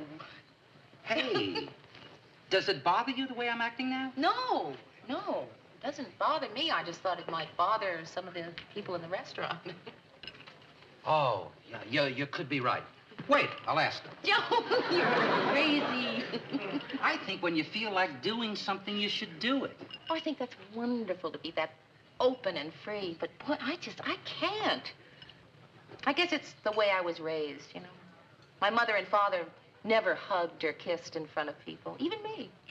About the only time I ever saw my father display any affection in public was when he patted our dog. Even then, you had the feeling the poor dog was embarrassed. Thank you. Well, I can't hide my emotions.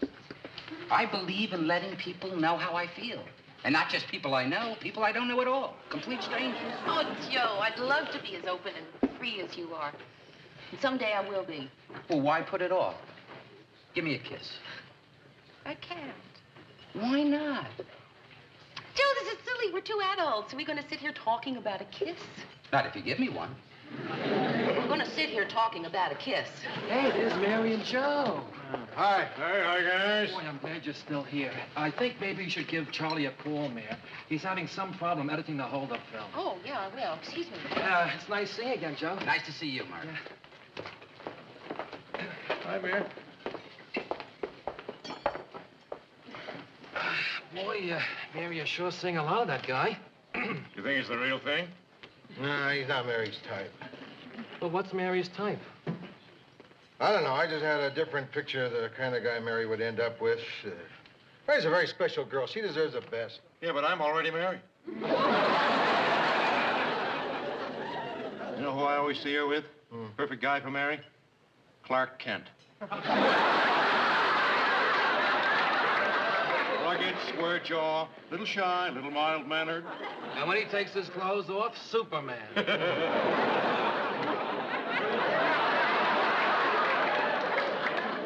How do we get into this? We don't even know how she feels about this guy. Yeah, well, I have a hunch that she goes for him. I mean, there's something different about it. Her eyes, do you see how different her eyes look? That's not how you tell. If you want to know whether a woman's in love, you don't look at her eyes. You know where you look? Where? Her nostrils. Her nostrils? That's right, her nostrils. When a woman gets passionate, her nostrils flare like this. Ted, what you just said makes everything else you've ever said in your life seem utterly brilliant. Thanks, Lou. Nostrils. I just talked to Charlie. I'm going to go back and work with him on the film. Joe, I'm really sorry, but something's come up and I have to get back to the station right away. Okay, I'll walk you back. No, stay, finish your coffee. And I'll see you tomorrow night. Okay. See you tomorrow.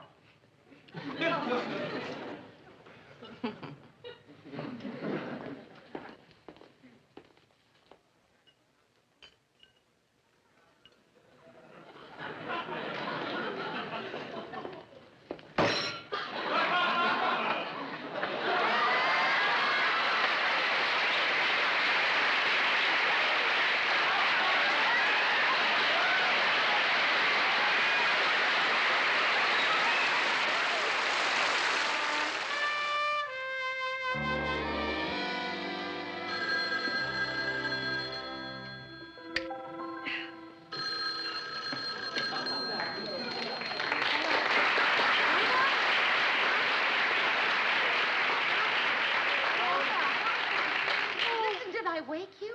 Oh, that's okay, Mayor. I had to get up in 7 hours anyway. Sorry, I had no idea it was so late. It's not. It's just that Joe was working 36 hours straight on the job, you know, and he conked out at about 6 o'clock tonight. So I just went to bed with him out of force of habit. What? Oh, no, it's all right, love. Go back to sleep. Mary, is there anything wrong? What? I said, is there anything wrong? I'm whispering because I don't want to wake Joe. No kidding, he's dog-tired, the poor guy. Oh, no, nothing's wrong. Mary, you don't have to whisper. Right. So, how are you? I'm fine, kid, I'm just fine. How are you? Rhoda, I think I'm in love. What? In love? That's terrific! Oh, how wonderful! You're in love! What? It's nothing important.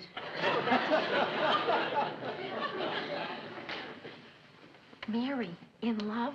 I mean, that is fantastic. What's he like? Well, he's bright, attractive, he's sensitive, funny, considerate. You sure he's not too good for you? Tell me, what's he like? Well, he's... Oh. No kidding. Yeah. Oh, and Rhoda, guess what his name is? What? Joe. Joe! What?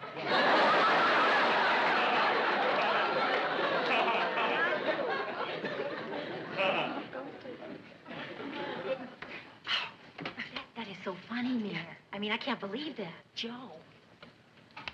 But, babe, it's really love, is it? I mean, are you sure? Are you absolutely positive? Well, Rhoda, I want to be with him all the time.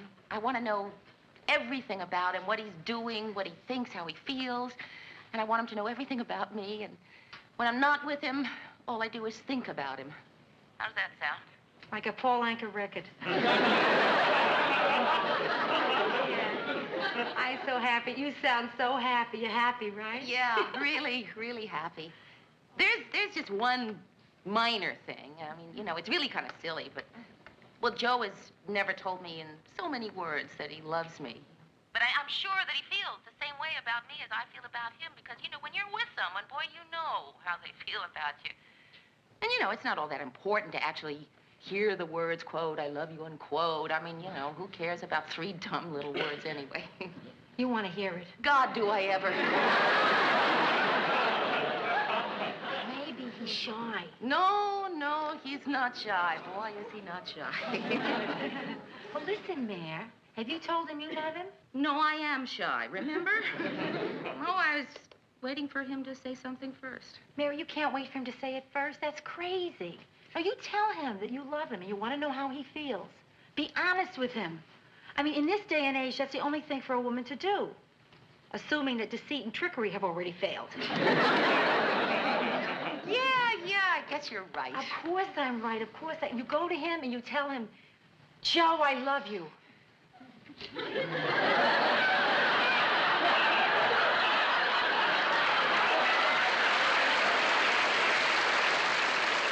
I love you too, babe. Mary, I'll have to call you later. And, Mary, thanks for calling.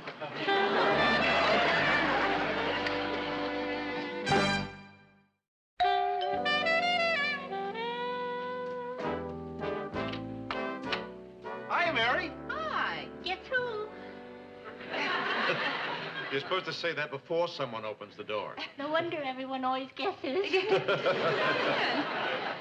We just stopped by to say hello. There was an apartment for rent down the hall, and we came to see it. In this building? Yeah, right down the hall. No kidding. Yeah, it's a great apartment. Just what we're looking for. No kidding. But then I thought of it from your point of view, Mary. If we lived down the hall from you, you'd be visiting us all the time. We'd be visiting you all the time. Plus that, you'd be seeing me every day at the office. I mean, let's face it, Mary, I'd get sick of you. Yes, you would not. He would. And I like you too much for that to happen. Thank you, Ted. You know, maybe we better get going. We still have to look at an apartment on Charles Street. Yeah, right. We just stopped by to say hello. Oh, it's good to see you. Hi.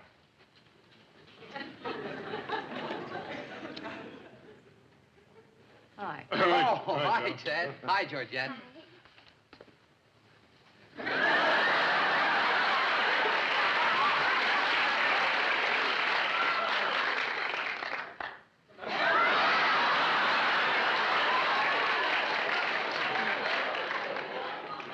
You want to sit down for a minute? Sure, the movie doesn't start for half an hour.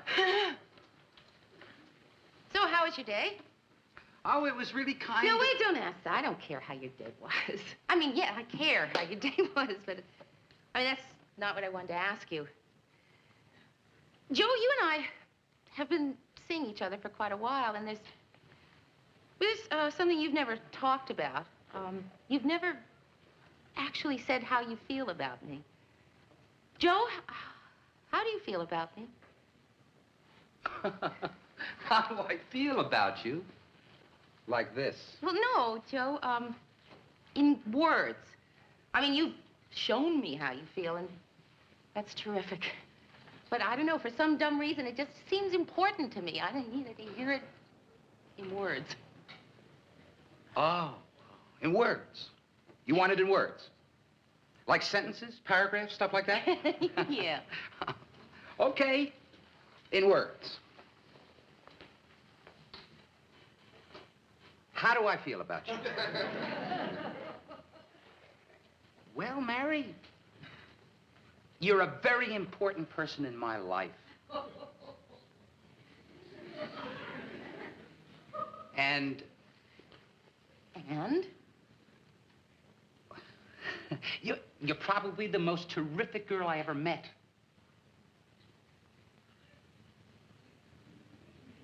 And?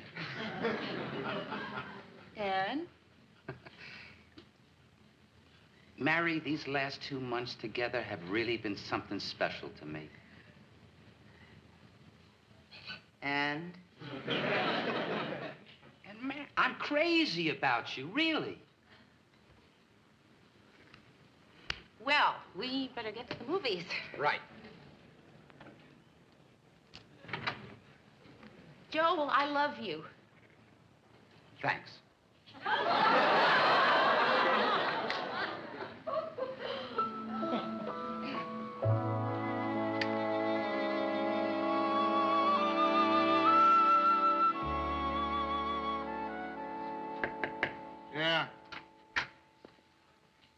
Grant.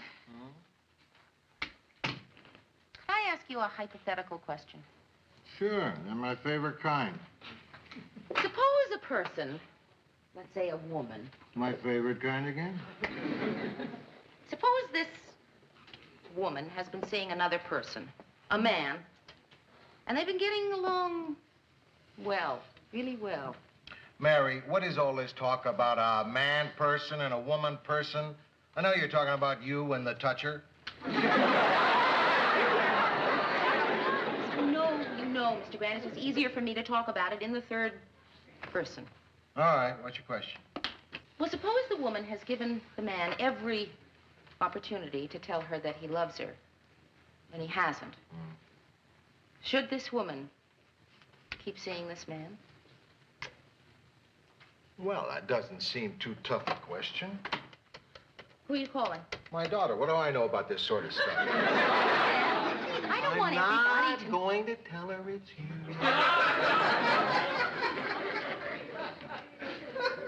Hello, Sarah? It's Daddy. Listen, I want to ask you a purely hypothetical question. Oh, yeah? No kidding? That's great. My grandson Billy went to the potty all by himself today. That's nice. Yeah, he's a little trooper. Right. Now, listen, Sarah, here's Mary's question. A man and a woman go together for 3 months, and they get on just great. But he never tells her that he loves her. Should she keep seeing him? What? I'll check. Sarah wants to know, did you ever tell him that you love him?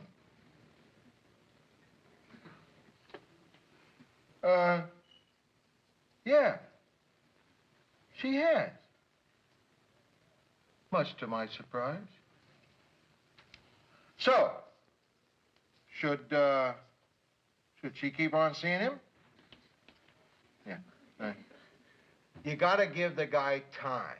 Just because he doesn't say it doesn't mean he doesn't feel it. Huh? Okay, Sarah, thanks a lot. And tell Billy to keep up the good work. Well, you know something, Mr. Grant. She's absolutely right. I mean, I bet there are a lot of men who have trouble verbalizing emotions. Yeah, of course. Of course. Sure. Look at me. Huh? We've known each other for 6 years now. In all that time, did I ever once take you by the hand, sit you down, and tell you exactly what I think about you? What I really feel about you in my heart? No, Mr. Grant, you haven't. Well, there you are.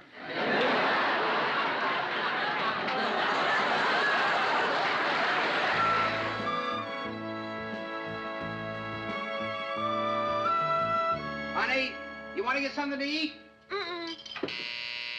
You sure? There's a great little Italian restaurant right around the corner.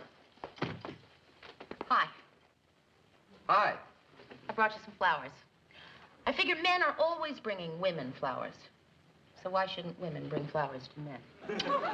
Good point. Mary, did I forget something? Did we have a date tonight? No. I just brought the flowers over. Did you have something to do? No. Because, if you don't want to hear, then I won't stay. Great flowers. What kind are they? Roses. Oh, yeah. I thought they looked familiar. Joe, I came over to talk about the other night. I feel really badly about that. I don't know, for some dumb reason, I was trying to press you into a commitment. And I just want you to know there's no need to make any commitment. I'm happy just the way things are. Really, I am. So I wanted you to know that if at some time in the future either one of us wanted to make a commitment, that would be fine. And if not, then we don't make that. Mary, there's another woman standing here. You can't react like she's not even here. I can, too. Mary, we have a situation on our hands. Yes, I know. We have a situation. I just haven't the vaguest idea how to deal with it. Wait a minute. Yes, wait, I do. I think I know how to deal with it. Hi, I'm Mary. Hi, I'm Joe. Who asked you? I'm really sorry. Well, I just gotta get going. I'll see ya. Yeah, I'll see you, Joan. Hey, Mary, look. No. Listen, in the first place, I should have called before I came over. And in the second place, you and I never made it clear that we had any kind of commitment to each other. And in the third place, how could you do this to me? I thought I was someone special to you. You are special. Listen, I don't know what to say here. I wish I could think of some crazy excuse. She my sister? I just can't believe all the time you were seeing me, you were seeing her, too. Now, that's not true. I just met her today. Today? Look, Mary, you are special to me. And I'm going to tell you something I never thought I'd tell anybody. The truth. Despite my feelings for you, despite the fact that I enjoy being with you more than anybody else in the world, I got this character flaw, this crazy thing I can't seem to control. I like women. You mean that Joan wasn't the only one, that there were a lot of women? Listen, I don't think we should talk about how many. I mean, it doesn't matter how many. What you may think is a lot may not be what I think is a lot. That many, huh? But Mary, it doesn't have anything to do with you and me. I don't care about them the same way as I care about you. It's just that I got this defect. Some guys are nearsighted, some guys have a limb, some guys are deaf. I mean, you would overlook those defects. Why can't you overlook mine? Where are you going? To look for a nearsighted deaf man with a limp. Mary, wait a minute, please, just wait a minute. Look, what if I try to change? I mean, I don't know if I can because I've never tried to change for anybody before. But I care about you. I really do. And I'd like to try. What do you say? Let's give it a try.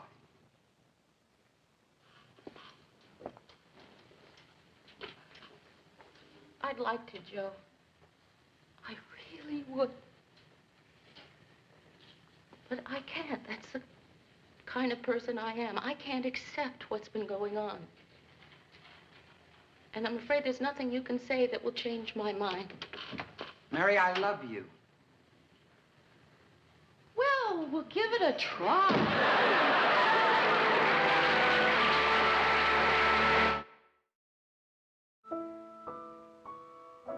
You know, it's funny. There's a way to celebrate everything.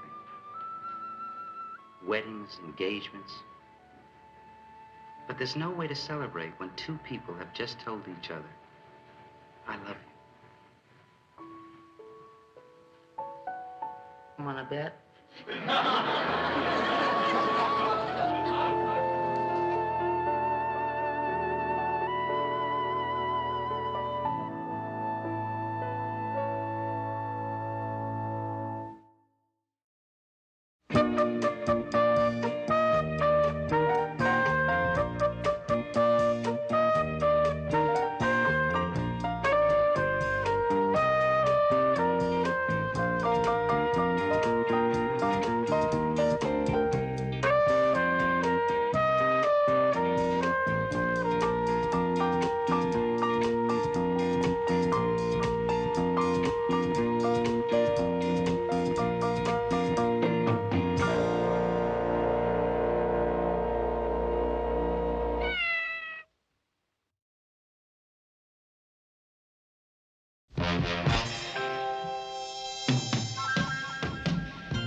Who can turn the world on with her smile? Who can take a nothing day and suddenly make it all seem worthwhile? Well, it's you, girl, and you should know it. With each glance and every little movement you show it. Love is all around, no need to waste it. You can never tell, why don't you take it? You're gonna make it after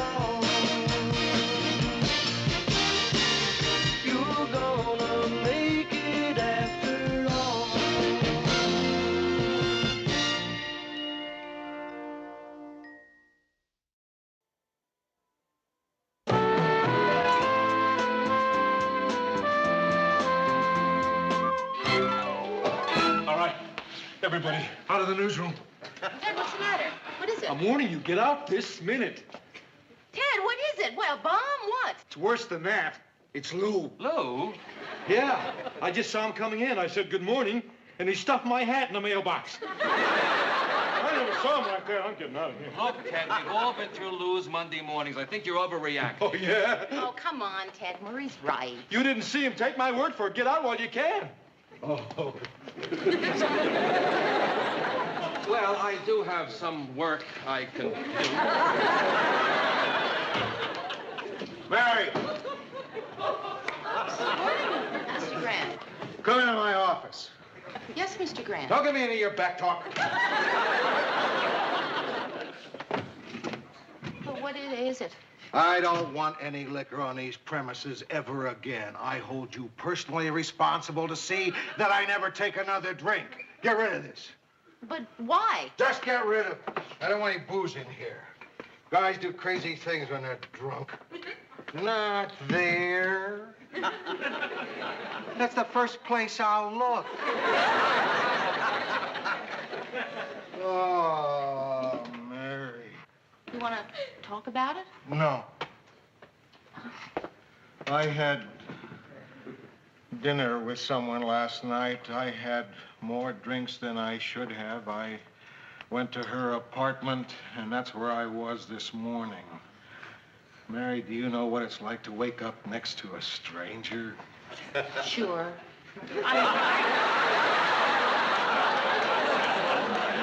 you know, certainly imagine what that would be like. No, you can't, Mary. It's that awful feeling that you've done something wrong, and there's no taking it back. Mr. Grant, was she really a stranger? Not exactly. It's someone I've known for a couple of years. But in the emotional sense, we were strangers, you know what I mean? Well, yeah, sure. Sometimes you have to know a person, you know, really well before you realize that you're strangers.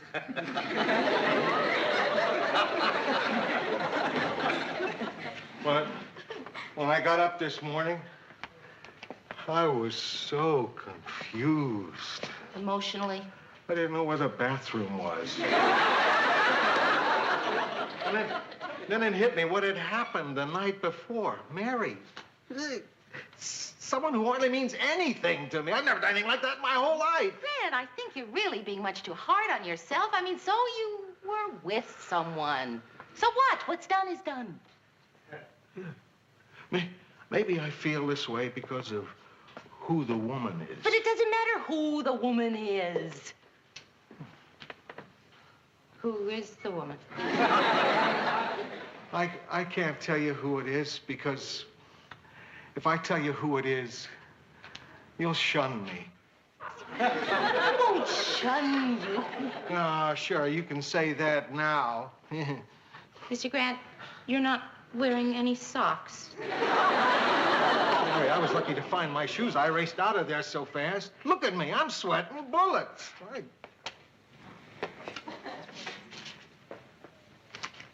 When did she have time to put a note in my pants?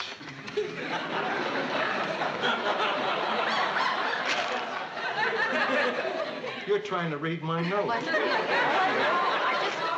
I just noticed that whoever wrote the note dots her eyes with little hearts, just like Sue Ann.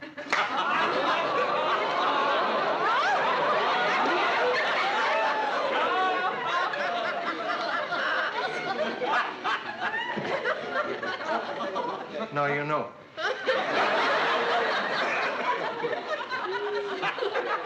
What do you think, Mary?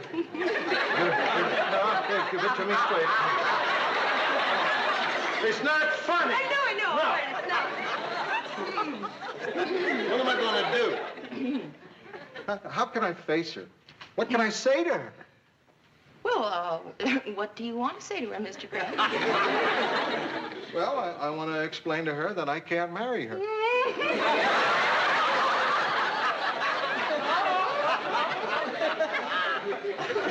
You think it's funny that she may expect me to do the right thing by her, huh? Come on, Mr. Grant. She's not going to force you to marry her. What do you think she's going to do?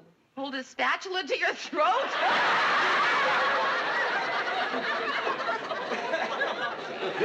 This concludes the entertainment part of our program. And what you have to do is promise me that you won't tell anyone about me and... No, I mean really. I really promise. Cross your heart. Oh. That's better. Oh.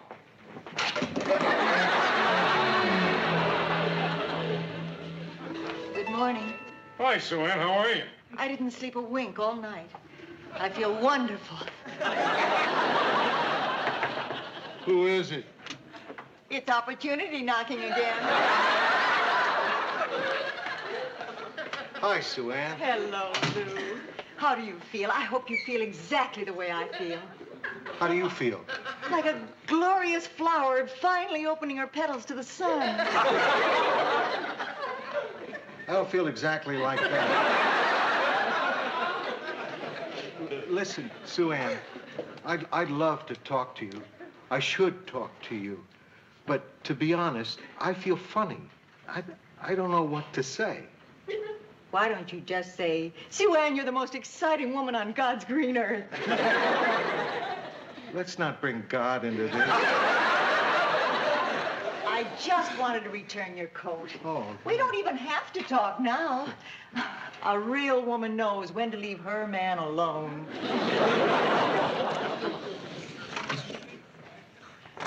Sue Ann, Yes, Lou. could you do me a favor? Well, maybe on my lunch hour.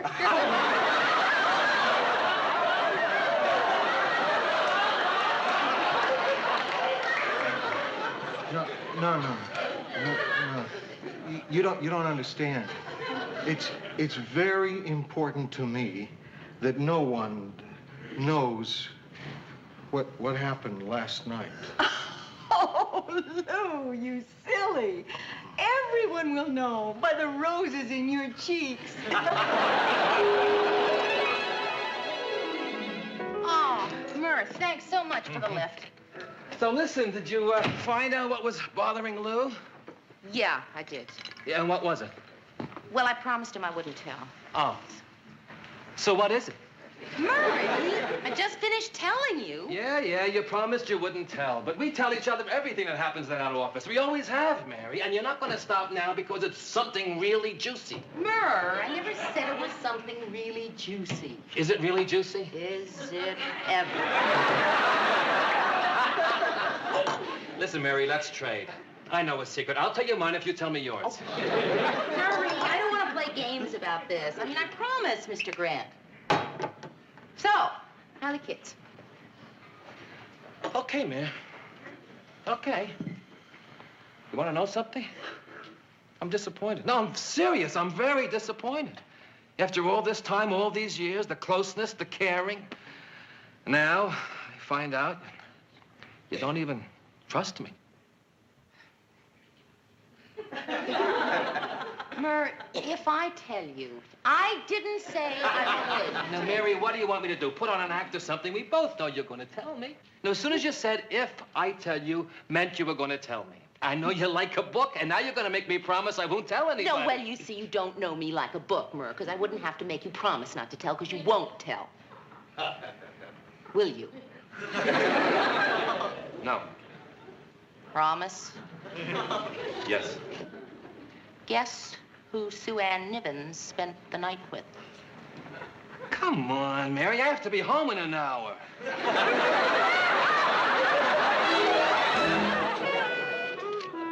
Oh, boy, it's so great to be cleaning out these old files, huh? Oh, Mr. Grant, look, here's Ted's job application. Personal references, Jacques Cousteau. Yeah, it was Ted's idea. He figured we couldn't check since Cousteau was underwater most of the time. It certainly worked. Oh, say, Mary, any phone calls for me? No? Are you sure? Yeah, sure. Darn it, not one solid lead all morning. Ted, don't tell me you're actually going for a news story on your own. So come on, Murray. You mean you haven't heard? Heard what? I don't know, you guys in here. You're so wrapped up in your little world of current events and world problems, you don't see life passing right in front of you. Okay, Ted, what is it? Well, Sue Ann's hairdresser told me Sue Ann's got a new man in her life, and I'm hot on the trail of who it is. Why do you care? Yeah, I don't care. I just want to know who the jerk is. Lou? Can you imagine what kind of a Dumbo would want to hang out with Sue Ann? I mean, either he's a glutton for punishment or he just got out of prison. Ted,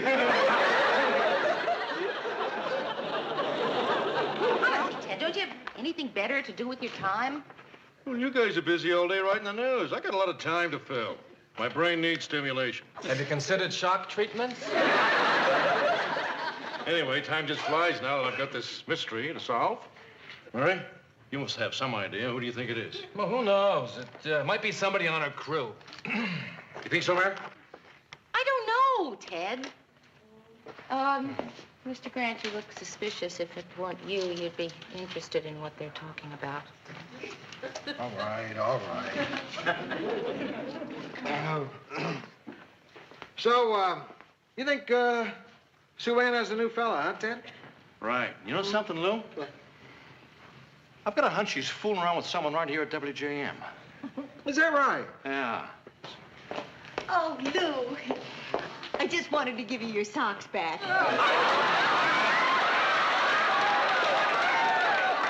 They're all laundered. I put lemon juice in the water. Don't they smell nice and fresh?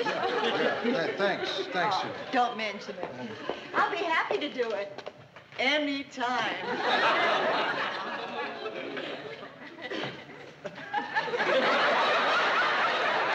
Boy, Lou, are you lucky? Getting someone to do your socks. Look at that. There's a crease in them and everything. By the way, did you notice how cool she acted? She's not giving out any clues. You want to help me carry these files into the storage room? Hey, look at that, my resume. Oh, by the way, Lou, did you ever get in touch with Jacques?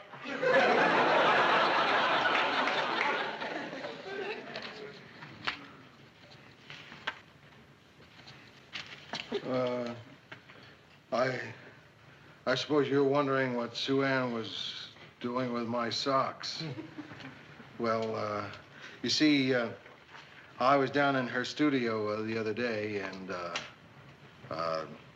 she was cooking Japanese food. And you know how you always take your shoes off in a Japanese restaurant. So I did. Which explains what Sue Ann was doing with my shoes. And what was she doing with my socks? Lou. Huh? You don't have to do this in front of me. I know. You know what? I know about... You know. You can't believe what Sue Ann says. Sue Ann didn't tell me. I only told one person.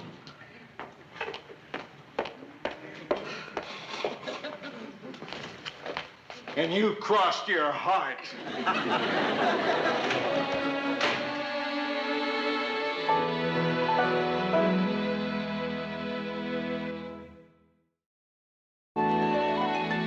Mr. Grant, won't you please open the door? Mary, I'm sorry. I know.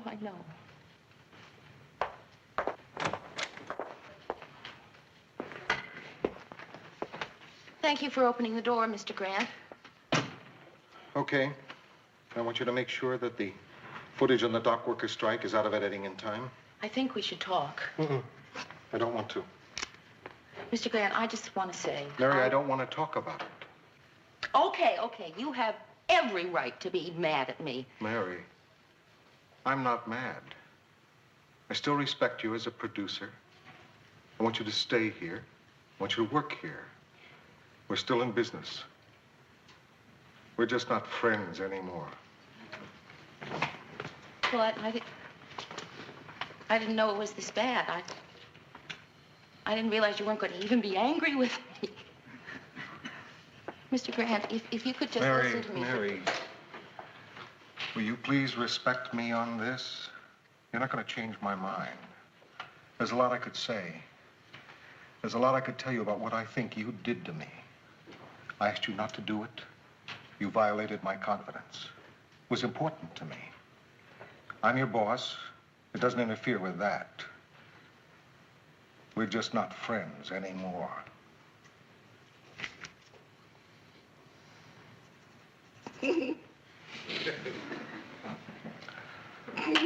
I don't think it's fair for you to cry. I can't help it. I'm trying not to.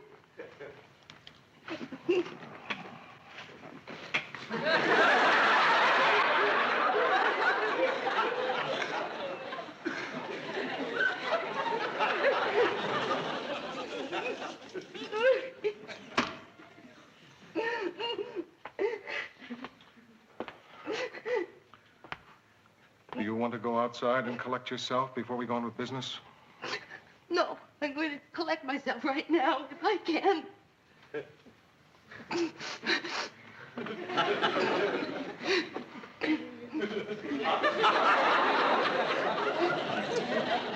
You almost collected now? Mr. Grant, it wasn't the way you think it was. We're no longer friends, Mary. I don't want to talk any more about this. Say, Lou. Oh, I'm sorry. I didn't know you were talking to Mary. Mary? Why are you weeping? Into a sock.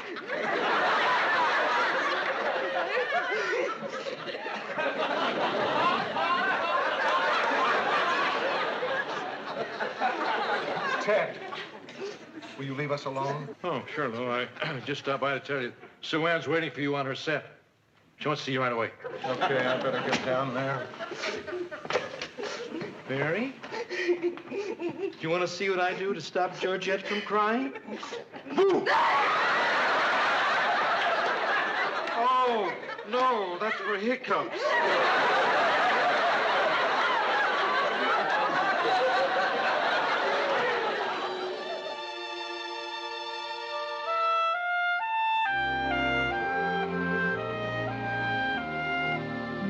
Sue Ann. Lou, come in. Come in. Ted said you wanted to see me, and it's just as well because there were a few things I wanted to talk to you about. Come over here and sit down. Lou, there's something I want to say to you. Yeah. And then you can say whatever you want to say to me after. All right. Go ahead. Thy breath was shed upon my breast. All night upon my heart I felt a warm heartbeat. Oh, how sweet be thy face the next time we lovers meet. Well, what did you want to say to me? How's tricks?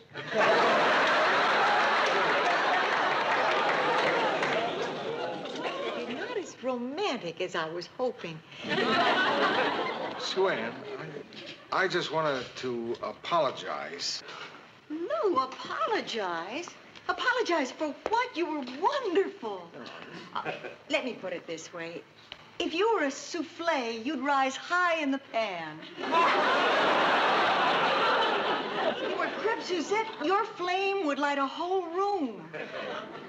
If you were an omelet. No, Sue Ann, none of this is what I wanted to talk about. Now, what I wanted... What if I were an omelet? Sometimes I wonder if you really know how cute you are. Sue Ann, I feel terrible. I feel like the worst heel on earth, and if there's any way I can make it up to you... I don't know how to tell you this, but what happened the other night can never happen again. Sure it can. No, it can't. I'm really disappointed in you, Lou. Thinking you can take a sensitive woman such as myself, and toy with my affections, take advantage of my innocence, and just cast me aside. Oh, Sue Ann, come on. Come on. Don't feel bad. I'm sorry. Listen, would you like to go to dinner or something? Can you really believe that I would forgive you just because you offered to buy me one dinner? Well, how about 2 dinners and a lunch? You got yourself a deal. Lou? Oh, well, there you are. Listen, Mary asked me to stop by to tell you that she's not leaving till you get up there. I'll see you at dinner tonight, dear.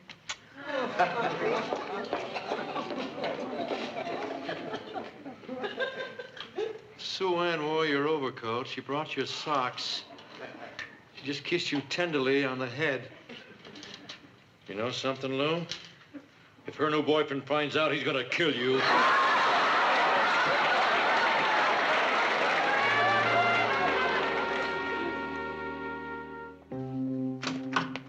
Hi.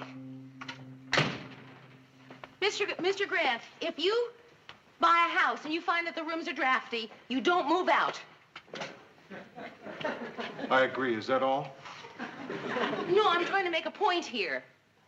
Mr. Grant, my point is that if you have a friend who really cares about you and she makes one mistake, you don't stop being friends. That I don't agree with. Well, it's just like the drafty house. You have a point. Okay, I'll move out of the drafty house. Mr. Grant, I only told Murray because I Mary. knew he would never tell anyone. He wouldn't hurt you. Mary, I don't care. I said I don't want to talk about it anymore. I was serious. I don't want to discuss it. Well, if we can't be friends, then I don't think I want to work here anymore.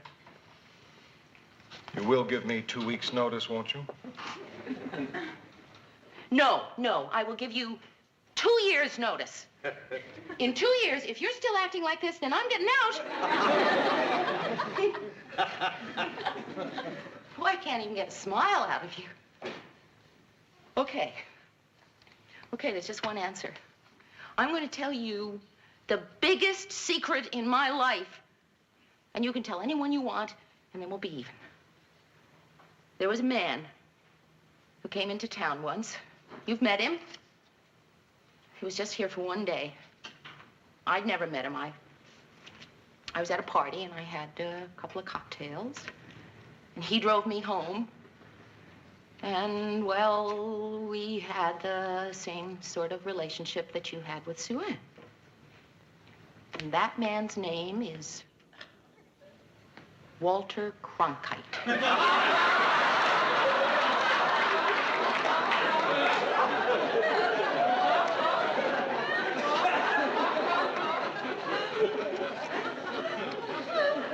Come on, Mary. Roger Mudd. Starting to smile. I am not. You are. You're starting to smile, and you're trying to hide it because you know if you smile, that means we're friends again. I am not Yes, you smiling. are. Look. See, the little corners are starting to turn to the No, they aren't. left and then on the right. Yes, they are. You're smiling. You're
Who can turn the world on with her smile? Who can take a nothing day and suddenly make it all seem worthwhile? Well, it's you, girl, and you should know it. With each glance and every little movement you show it. Love is all around, no need to waste it. You can never tell, why don't you take it? You're gonna make it after all. You're gonna make it after all.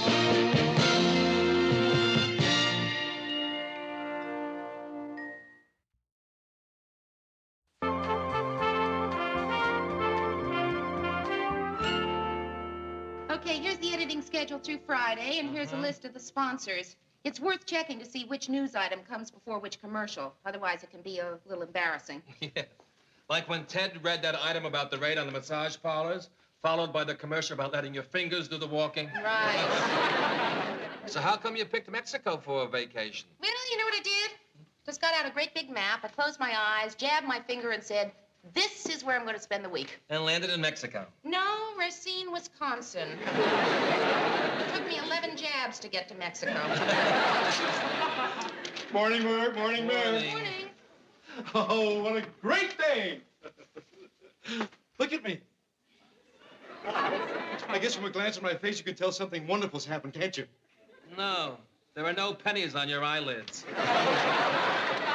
Something wonderful's happened. Wake the town, tell the people, shout it from the highest rooftops. Ted, what is it? Come to think of it, it's kind of personal. How about I just tell Lou? I didn't hear you knock, Ted. No time for knocking, Lou. This is too important. Great news. Ted, I'm very busy. What is it? Guess. Ted, I've got a better game. Close your eyes, pick a number, and take a hike. Lou, this is the best thing that's ever happened to me. Come on, guess. Ted! All right, here it is. No, wait. I can't leave Mary out of this. Mary, would you step in here, please? Ted, if it's so important, why am I excluding Murray? Right. Murray, you two, come on in here. Other double fella. Oh, what the heck, all you guys in there. Come on, come on, come on, come on. You wanted to see me, Mr. Grant? I don't even know what the news is, and already I hate it. It's good news, Lou. And good news is something you share with your friends, and you are my friends. And I want every one of you to be the first to know. Ted! My mother's getting married. I hope it's not because she has to. Isn't it wonderful? I knew you'd all be thrilled. Yeah, we're all thrilled. Okay, that's it. Back to your desks. That's really wonderful news, Ted. Yeah. It's been 40 years since my old man walked out on her. 40 years with no one but a little Ted for her to lean on. Oh, you guys don't know how important this is to me. You've all got fathers. Every mother's son of you. You don't know what it's like to lie in bed at night praying. Praying the styles won't change so Mom won't need a new dress. You can sleep knowing when the chips are down, Daddy's there. Well, now so can I. Because I'm going to become a son. I'm going to become a son! Let's just hope he's not twins. Thanks for the champagne, Mr. Grant. It was really sweet of you to bring it. My pleasure, Mary. Bon voyage. Thank you. Hey, here. Let me do that. That's a man's job. Oh, thanks. I always have trouble with it anyway. Yeah. You twist that little wire, it lifts right off. All right. Listen, you be careful down in Mexico, Mary. A woman traveling alone in a foreign country is pretty helpless. Right, I will. If you spread the wire, it lifts right off. Huh? Yeah. Oh, check. Now, you know anybody down there if you need help or anything? Yeah, I've got a couple of friends. Mr. Grant, I think you want to tilt the bottle a little to keep it from foaming when the cork comes out. Just... Oh, yeah, got it. You got my home phone? Yes, I do.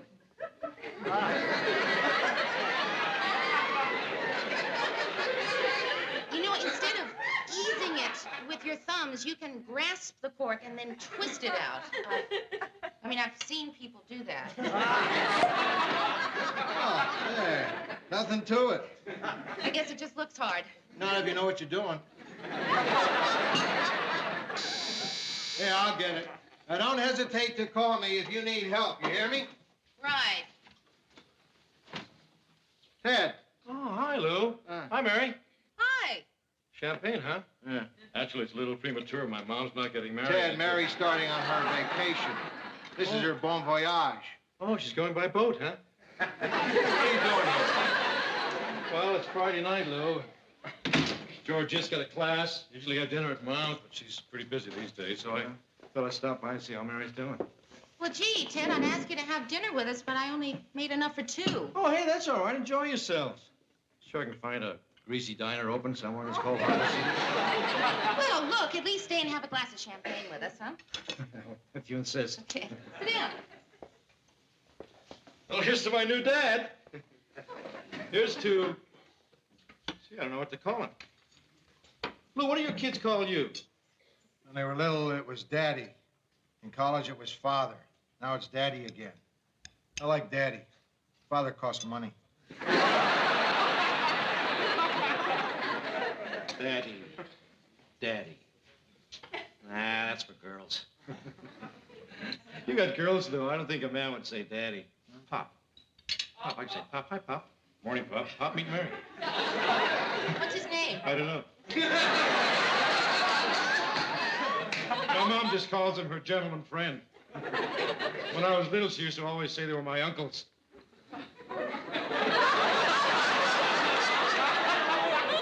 I had more uncles than any kid I knew.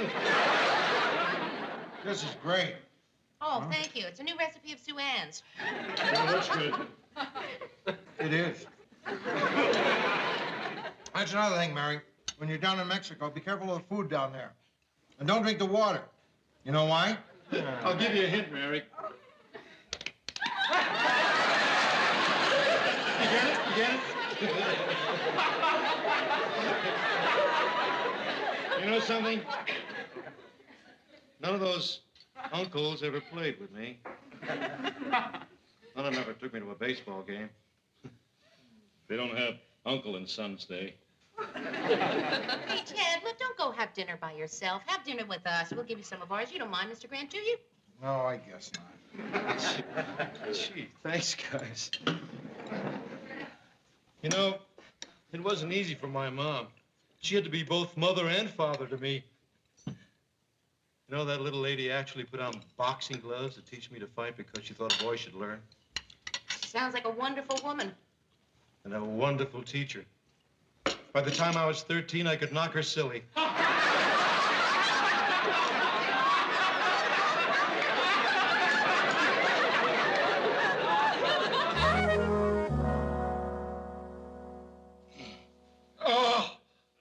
I'm sorry. You're so tense, everything is clenched. Are you using your thumbs? Mom always used her thumbs.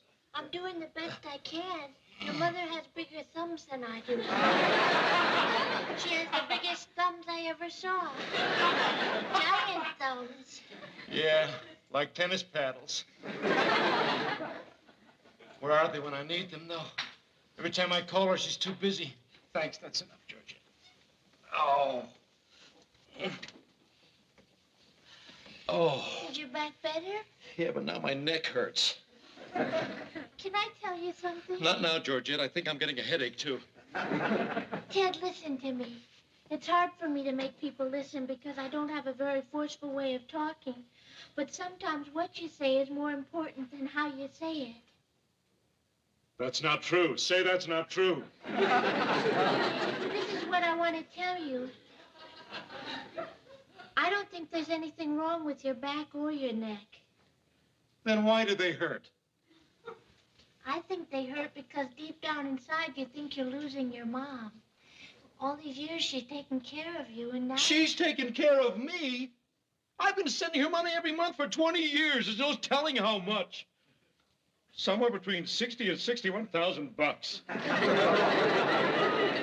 She's given you comfort and advice and love. And now your brain is telling your back and your neck your mommy's leaving you and they're not taking it too well. It's what doctors call psychosomatic. Psychosomatic? Yes, Ted.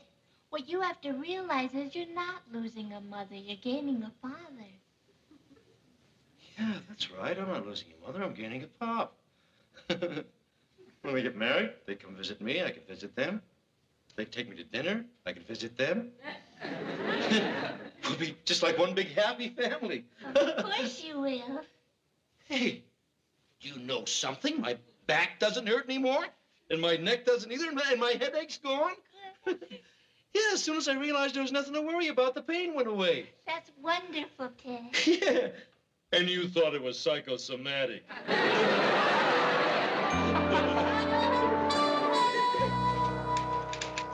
How come we didn't get backup coverage on the remote? Oh, Mary usually takes care of that.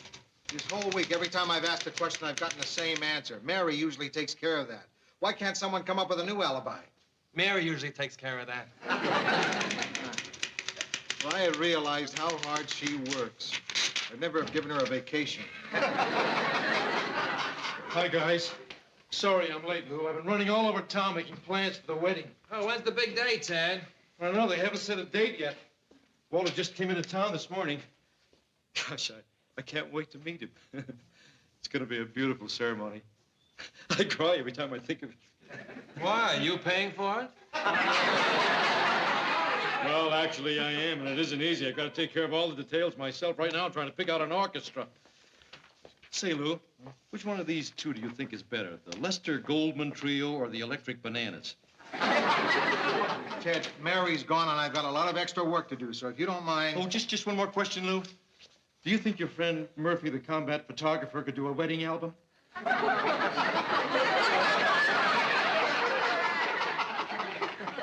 Sure. If the bride and groom don't mind wriggling to the altar on their bellies. Murphy, maybe. Oh, that's going to be a beautiful ceremony. I'm going to give away the bride. Give away? I figured you'd find a way to sell her. Mom wants it to be one of those modern ceremonies where the bride and groom each read something they've chosen themselves. Walter's going to read a poem by Tennyson, and Mom's going to read a short passage from The Joy of Sex. Oh, I almost forgot. I've got to ask Mom about the minister she wants. Boy, that reception's going to be something, too. When I propose a toast, it's going to be the most beautiful, touching, moving tribute that ever poured out of a son's heart. Write me something, Mur. Hello, Mom. Hi, did Walter arrive in time? Oh, good. Say, listen, Mom, about the minister for the wedding. What? What? Oh. Oh, yeah. Yo, I'll call you when I get home.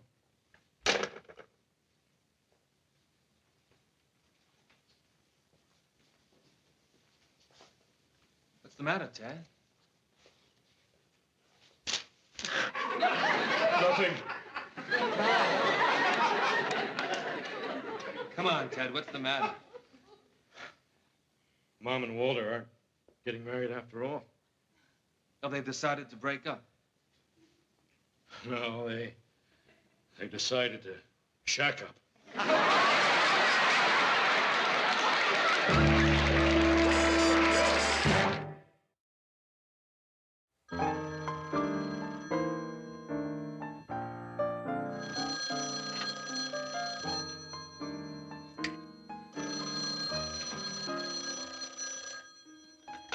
Hello?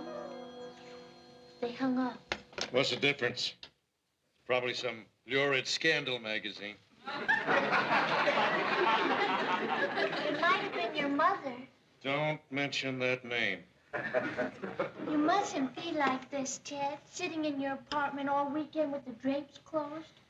You missed a beautiful sunny day. Well, it may be sunny out there, but in here, It was night with early morning cloud cover.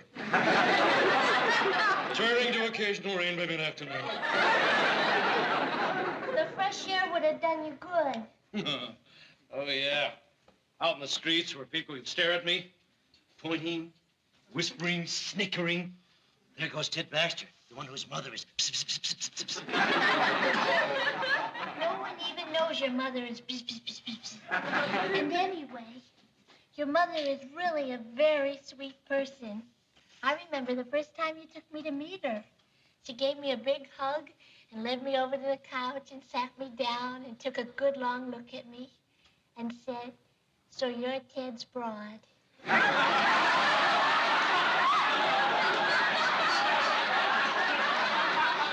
She liked you right from the start. And I like her, Ted. I think I understand her. She's just lonesome. I mean, a woman needs tenderness. A woman needs affection. A woman, yes, but not a mother. Why is it so important to you that your mother get married? Because it's the only decent thing to do when two people are, you know. It is? Of course it is. You believe that? Of course I do. Marriage is the only way for people of their generation.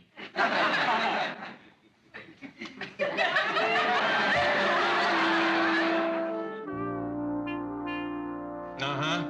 Okay, thanks a lot. Excuse me, Lou. I want to make a long-distance call. Long distance? That's all right, Lou. I'm going to pay for it. I've written down everything I'm going to say. Phone company recommends that, you know. Keep long-distance calls short. Write everything down ahead of time. Who you calling? My father. My real father. Somebody's got to tell him. Somebody's got to break the news that another man has stolen the affections of the woman he deserted 40 years ago. That could be a real blow. Poor little father out there somewhere, never expecting a voice from afar that'll change his life forever.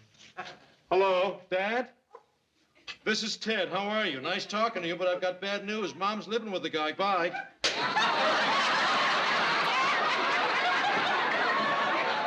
There's no good way to break bad news. Hello, everybody. Hi. Not a word about the disgrace of the Twin Cities. She's seen your newscast, Ted. Hiya, Mayor. Welcome back. Aw, thanks, Murr. Welcome back. Thanks, Mr. Grant. Yeah, Mayor. Welcome back. Thanks, Ted. Oh.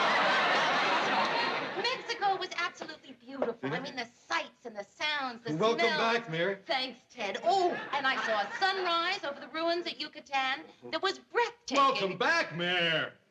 Thanks, Ted. You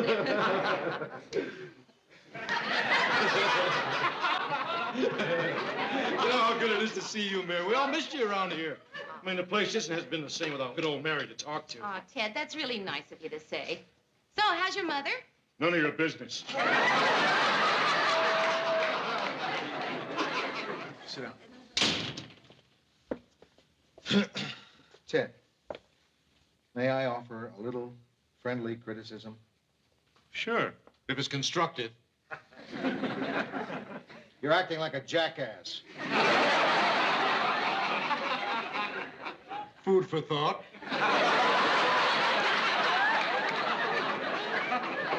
I'm tired of you carrying on about your mother.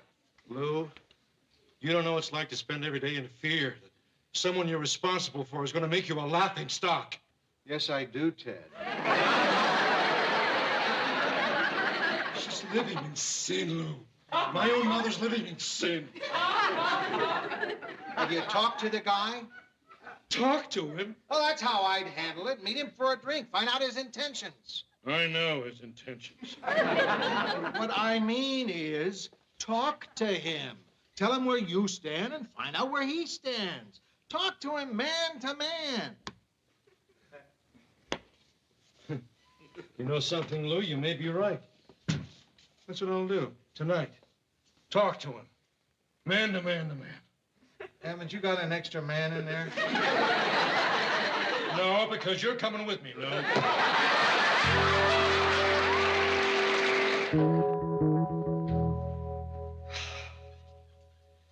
I sure appreciate this, big fella.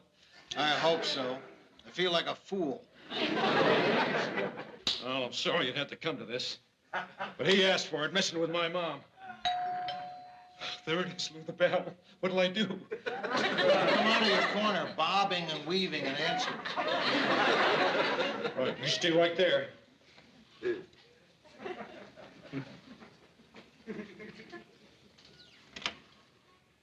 Mr. Baxter, I'm Walter Tewksbury. This is an honor. May I call you Teddy? Certainly not. I didn't know you had company. I'm Walter Tewksbury. Lou Grant, Mr. Tewksbury. I was just leaving. Well, I hope I'm not breaking up the party. Oh, no, not at all. I just dropped by to pass the time of day with Teddy. I'll just be slipping along now. Think you can handle it, killer? Don't go, Lou. I have to, Ted. In about 15 seconds, I'm gonna start to giggle.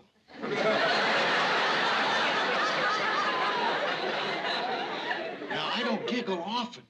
You've probably never seen me giggle. Let's keep it that way. Nice meeting you, Mr. Tewksbury. Oh, goodbye.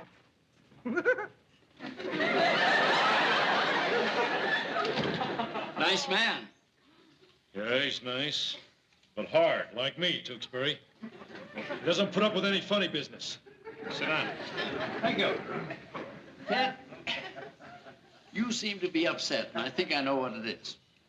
Now, let me assure you, I'm not going to try to take the place of your natural father. My natural father. I met him once in 40 years. They borrowed $2,000 and split. Well, I can ease your mind on that score, too. I'm financially pretty well off. I want you to know that anytime you're in need of anything, you can always come to me.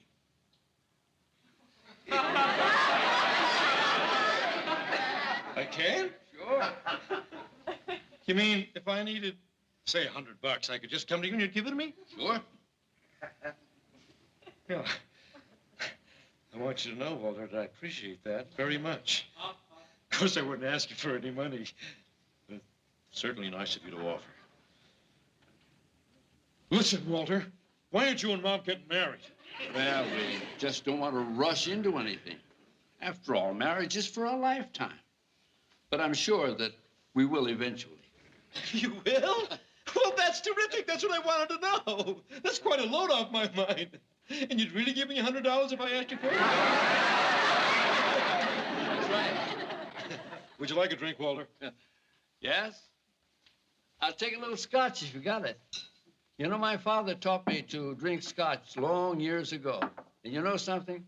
It's still my poison. Well, no one ever taught me to drink. I had to pick it up on the streets. He was a grand old guy, my father. He and I had some wonderful times together. Did he take you to baseball games? Oh, sure. In fact, I'm a big fan. Are you? You're a big fan. Well, say, would you like to go to a Twin game sometime? Twin game? Yeah, Minnesota Twins. Oh, I thought you meant like when they play 2 games in a row. No, that's a doubleheader. Hey, you really do know the game, don't you?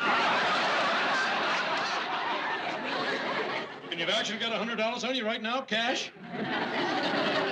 I do. A good scotch, by the way. Well, I've got to get going, Ted. I'm very glad we had a chance to meet each other. And you know something? You're a splendid young man. Well, you're 4 stars with me, too, Walter.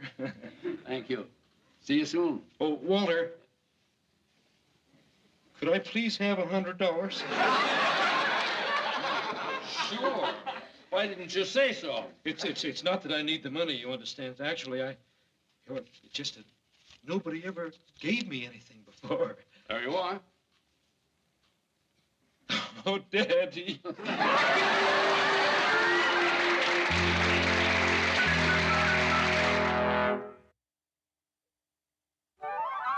Walter's such a terrific guy. I can't wait for Father's Day. I'll have 2 fathers to send cards to. Of course, Walter's not really my father. Say, do you think they've got a Father's Day card for your mother's lover? Well, if they don't, they're missing out on a sizable market. Hey, just occurred to me the fact that my mother's living in sin. Does that make me, No, Ted, that doesn't make you one. But we'll always think of you as one anyway.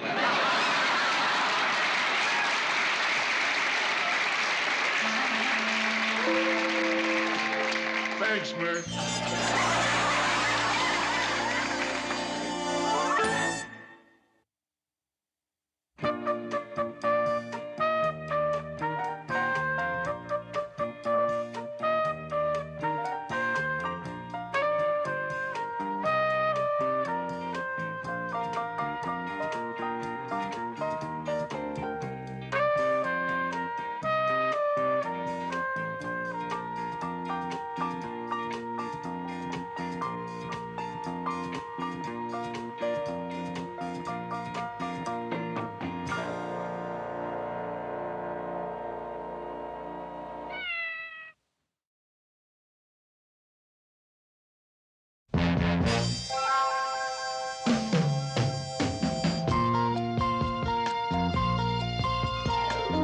Who can turn the world on with her smile? Who can take a nothing day and suddenly make it all seem worthwhile? Well, it's you, girl, and you should know it. With each glance and every little movement you show it. Love is all around, no need to waste it. You can have the town, why don't you take it? You're gonna make it after all. You're gonna make it after all.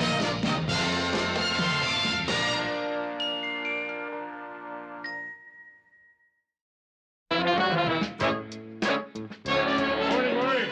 Oh, morning, Sam. What's new in the great out there? It's a slow news day. Let's see. Well, 35 years ago today, they finished carving the heads on Mount Rushmore. What do you mean, carving? You trying to tell me they carved their heads up there? How else are they going to get there? Mother Nature did it, Murray. She made Mount Rushmore, the Grand Canyon, and me. The steep, the deep, and the creep. Hi. Oh, hi, Mary. Oh, how did the hearing go? Not terrific, Murr. The grand jury gave me one last chance to reveal my news source. I refused, and I'm going to have to stand trial for contempt. I thought that was settled when you spend the night in jail. Well, it's a new grand jury, and apparently they can cite me for contempt all over again. Well, don't worry about it, Mary. Justice is on your side. And when you're sitting in that witness box, stand on your constitutional rights, invoke the First Amendment, and occasionally flash a little thigh. What happened? I'm going to have to stand trial. We're going to have to get you a good trial attorney. Hey, my attorney's a good man. Trouble is, he's in a hospital right now. Yeah, he got run over when an ambulance suddenly went into reverse. Listen, Mary. There's a guy I have in mind, Barry Monroe, a poker buddy of mine. I'm sure I can get him to take your case. And you'll be in terrific hands. I've seen him operate. He can prove that anybody in the world is innocent. Hi, everyone. Well, almost anybody.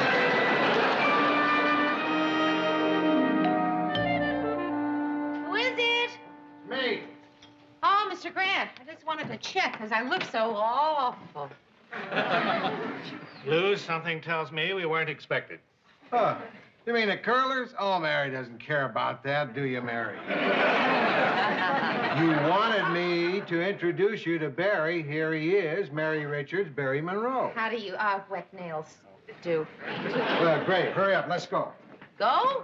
We've got the biggest poker game in years. Come on, Barry. I don't want to miss it. Forgive me, Mary. I don't want to miss this either.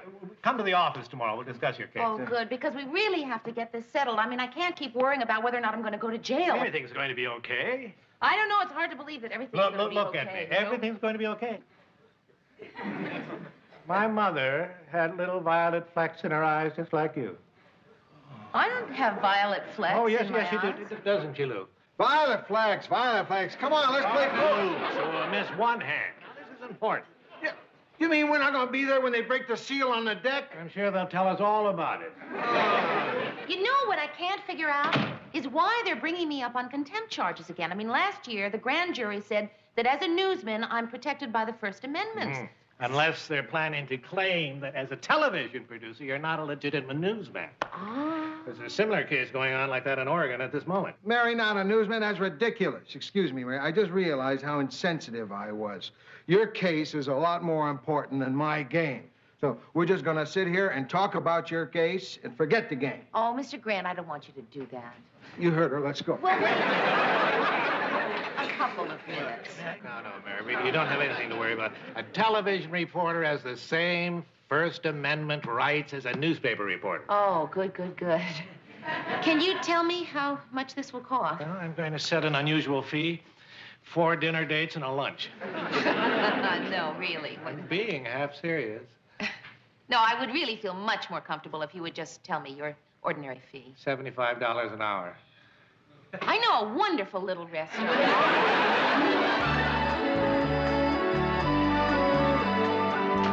Mary, I wonder. Why, you're not married. Well, what gave you your first clue? Oh, Mary's not a hunk. Can I help you with something? No, I just couldn't wait any longer for Mary. I want to leave her a note.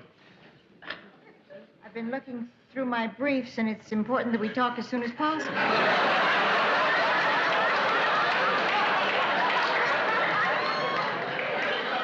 I certainly hope you're a lawyer. Yes, I am. I'm Barry Monroe. I'm defending Mary. I'm Sue Ann Nivens, Mary's dearest friend. So, you're the handsome attorney Mary's been seeing so much of these past weeks. Well, we've been working pretty hard on the case. Miss Nivens, I've been wanting to talk to you. We need an extra character witness at the trial. Wonderful. Oh, I'd be more than happy to tell the court what a really fine person Mary is. Warm, sincere, industrious, punctual. Oh, sometimes I wish I could be more like her. But no, I'm stuck with being wildly unpredictable, passionate, and just about the best time a fella can have in between. Well, I'll call you if I need you. Vice versa. Hi, Ted. Say, Barry, we must have some lunch sometime. Why? Because there's one thing I enjoy. It's a good conversation about law. You know, I once thought of going to law school. What prevented you? High school. That's nothing to kid about, Murray. There's one thing we should have respect for in this country. It's the law. It's the foundation of everything we do. Excuse me. Yeah, can I help you? Does anybody know where I can find Ted Baxter? Yeah. I've got a subpoena for him. I'll see if I can find him. Hey, that's Ted Baxter. You're calling Ted as a witness? No, the prosecution must be calling him to have Ted explain how the newsroom functions. Ted couldn't explain how a men's room functions. Hi, Barry. Oh, Lou, can I talk to you a moment? Sure, come on in. So, how's the case going? Oh, I think we got a pretty strong case, Lou, but that's not what I came to talk to you about. Lou, you know I've been spending a lot of time with Mary these past few weeks. You know, going over her transcripts, checking the case, smelling her neck. Well, aren't you going to say anything? Oh, why? Everyone smells Mary's neck sooner or later. Lou, I think you know me well enough to take this seriously when I say that I think I love her. You're not taking this as seriously as I'd hoped. It's just so predictable, Barry. Guys come in here and guys fall in love with Mary all the time. And sometimes they break her heart, sometimes she breaks their hearts. And in the end, what are they left with? Probably a perfumed note in that precise handwriting. Dear Tom, Dick, or Harry, you're a wonderful person, and you've been very special to me. But the chemistry just isn't right between us. I hope you'll understand. I shall always treasure our friendship. Love, Mary. But I'm not any Tom, Dick, or Harry. Marry somebody I might want to marry. Sit down.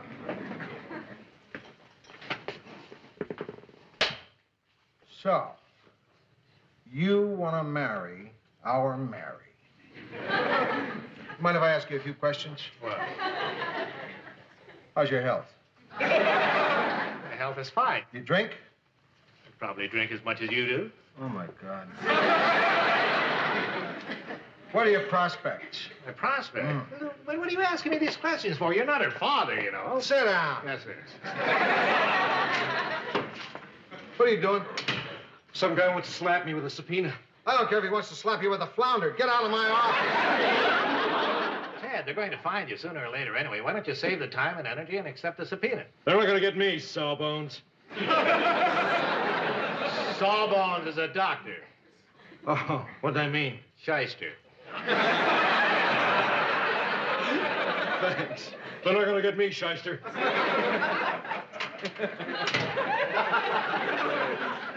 Well, Lou, what do you think? How about marrying me? Well, I approve. Oh, Lou. I'm going to go over there and tell her how I feel tonight. I just hope that she feels a little bit the same way, because if she doesn't, it'll kill me. Oh, come on. Don't talk like that. It won't kill you. It would. Maybe it would hurt you. Kill.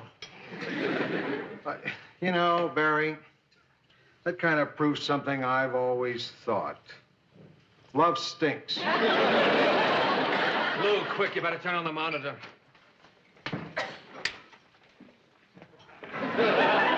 This is Nigel Reed substituting for Ted Baxter, who is on religious retreat. Washington.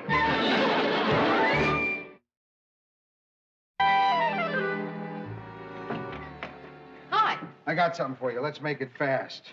What is it? Those letters you need at the trial from people at WJM saying how great you do your job. Oh, thanks. 3? See you tomorrow. Mr. Grant, what's your hurry? Oh, you never know. Somebody might drop in and I shouldn't be here. Hey, you never let that worry you before. Well, maybe I better start worrying about it. Mr. Grant, how about a little drink? Maybe a quick one. Quick. A little faster. Grant, this is as fast as I walk. No time for ice cubes.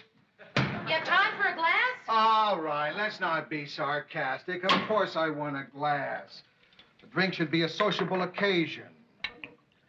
Thank you, Mary. See you in court. Mr. Grant, you're not going anywhere till you tell me what this is all about. All right, maybe I should talk to you about it, because if you had a friend and... Can I get some ice? Okay, Mr. Grant.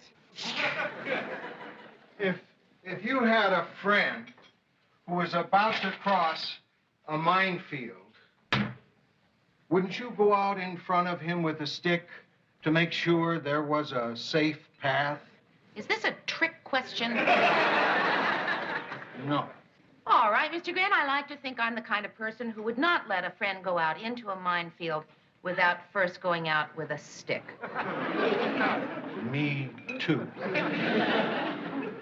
How do you feel about Barry? I like him. I think he's a very bright lawyer. Oh, Barry got past mine number 1. Do you like him a lot? Yeah, I guess so. Number 2 mine, clear. Do you love him? No. Boom! What was that? Maybe I better stop being subtle. Barry's crazy about you. Oh, no.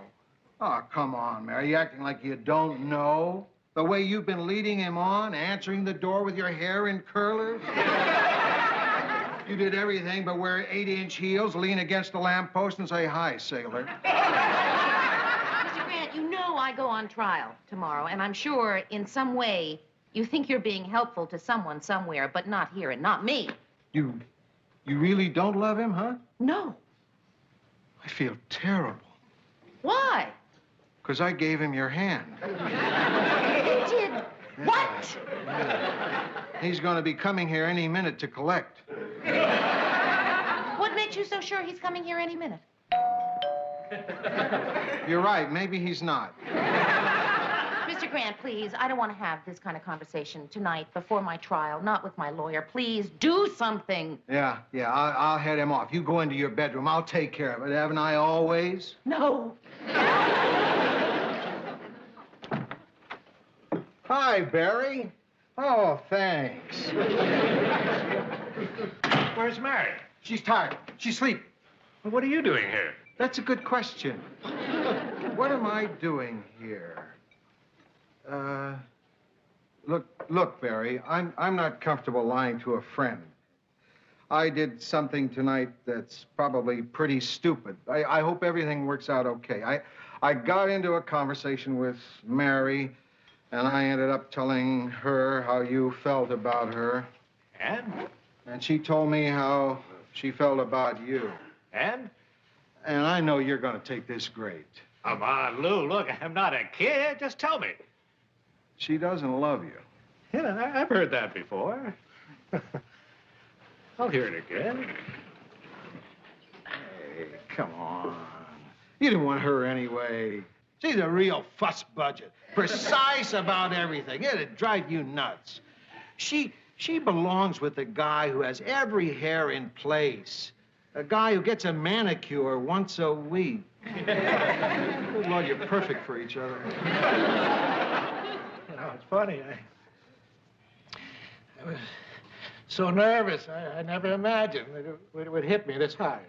You're going to be over this before you know it. You got to pull yourself together. Remember, you got a big case tomorrow.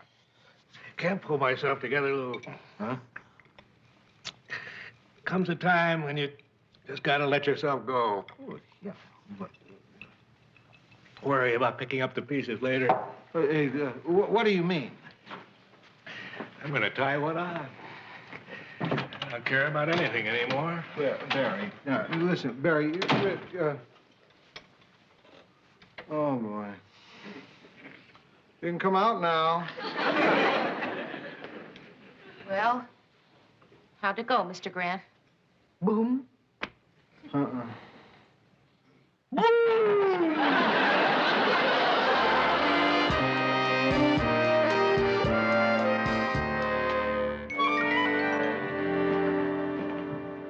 Mr. Grant, it's almost 9 o'clock. Where's Barry? Relax, Mary. It's an old defense lawyer's trick. Come into the courtroom at the last minute. Shows the prosecution how confident he is.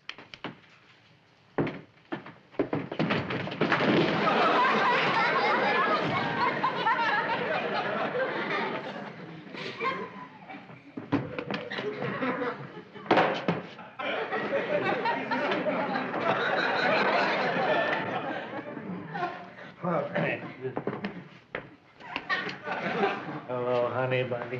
You're drunk. I am not drunk.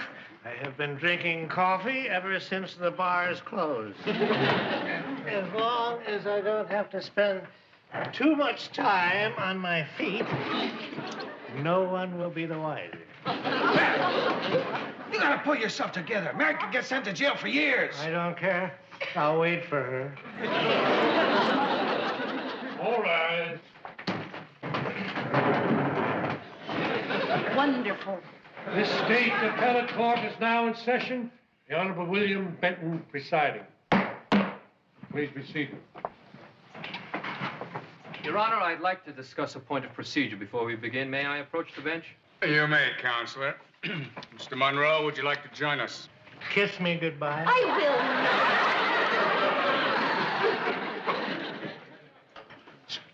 It's gonna be okay. Don't worry. Mr. Grant, I'm going to try very hard not to lose my head.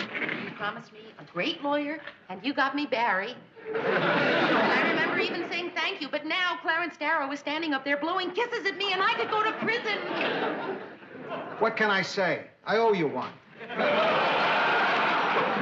The prosecution may call first witness. Prosecution calls Ted Baxter. Yo.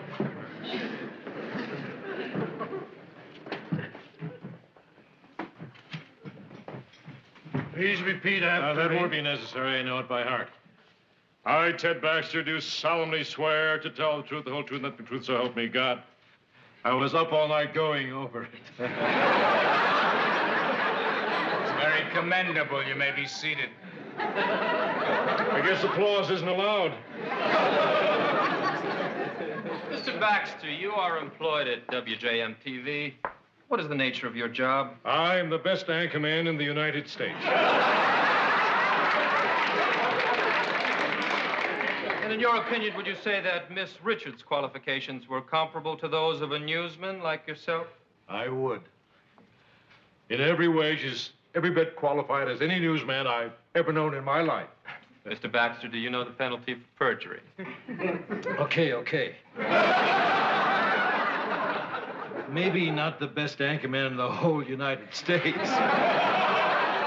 I mean specifically, what news functions does Miss Richards perform? Oh. I don't know. Hey, they just get together and get the news and give it to me and I get up there and Mr. Baxter, what exactly does Miss Richards do as a producer? I don't know. Let me put it this way. Is it part of her function to go out and seek out news stories? I don't know.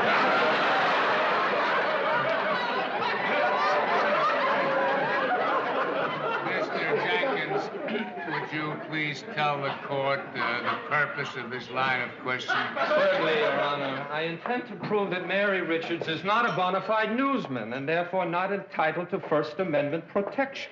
Well, Mr. Jenkins, if that's your line of argument, perhaps you'd like to request that I disqualify myself from this case. In the last 5 years, I've seen Miss Richards and her camera crew in the halls of this courthouse many times. In fact, she once supervised an interview with me. In my mind, there's no question but that she's a newsman. And indeed, one of the most competent and charming newsmen I've ever met. Have you been seeing him behind my back? However, Mr. Jenkins, I should also tell you that in the event that this trial does proceed with a new judge, I shall feel compelled to offer myself as a witness in Miss Richards' behalf.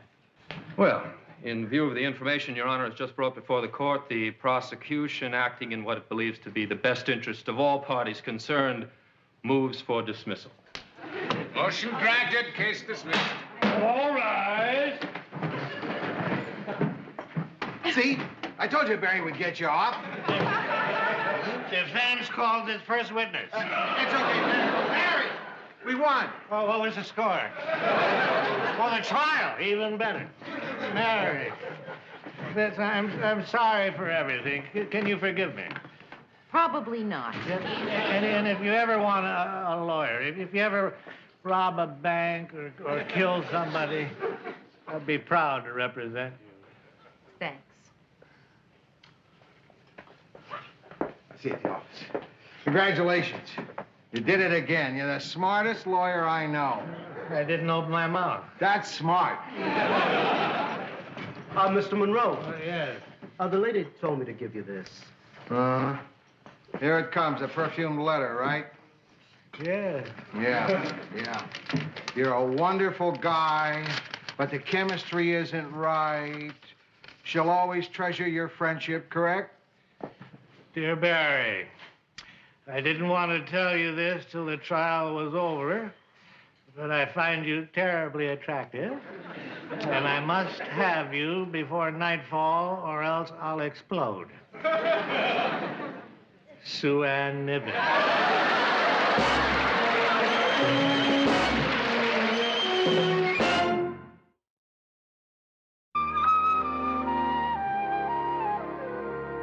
Leaving one fireman on the scene to remark, who needs 17 rooms anyway? Today's a happy day at WJM. The producer of the 6 o'clock news, Mary Richards, was acquitted of contempt charges by the state appellate court. It was the impassioned testimony of yours truly that convinced the court that Miss Richards was entitled under the First Amendment to not divulge her sources of information. Glad to be of help, Mary. Well, that's the news for this evening, but before I say goodnight, I'd like to thank Nigel Reed for filling in for me while I was on religious retreat. God bless you, Nigel. I can't believe it. Ted's taking credit for my acquittal. I could just feed his brains in. Oh, forget it, Mary. By the time you found them, you'd be an old lady. Hey, pretty good show, huh? On a scale of 1 to 10, I'd say that was a B+. Ted, how dare you take credit for my acquittal? Hey, listen, Mary, I was the only witness. The judge heard what I had to say, threw the case out.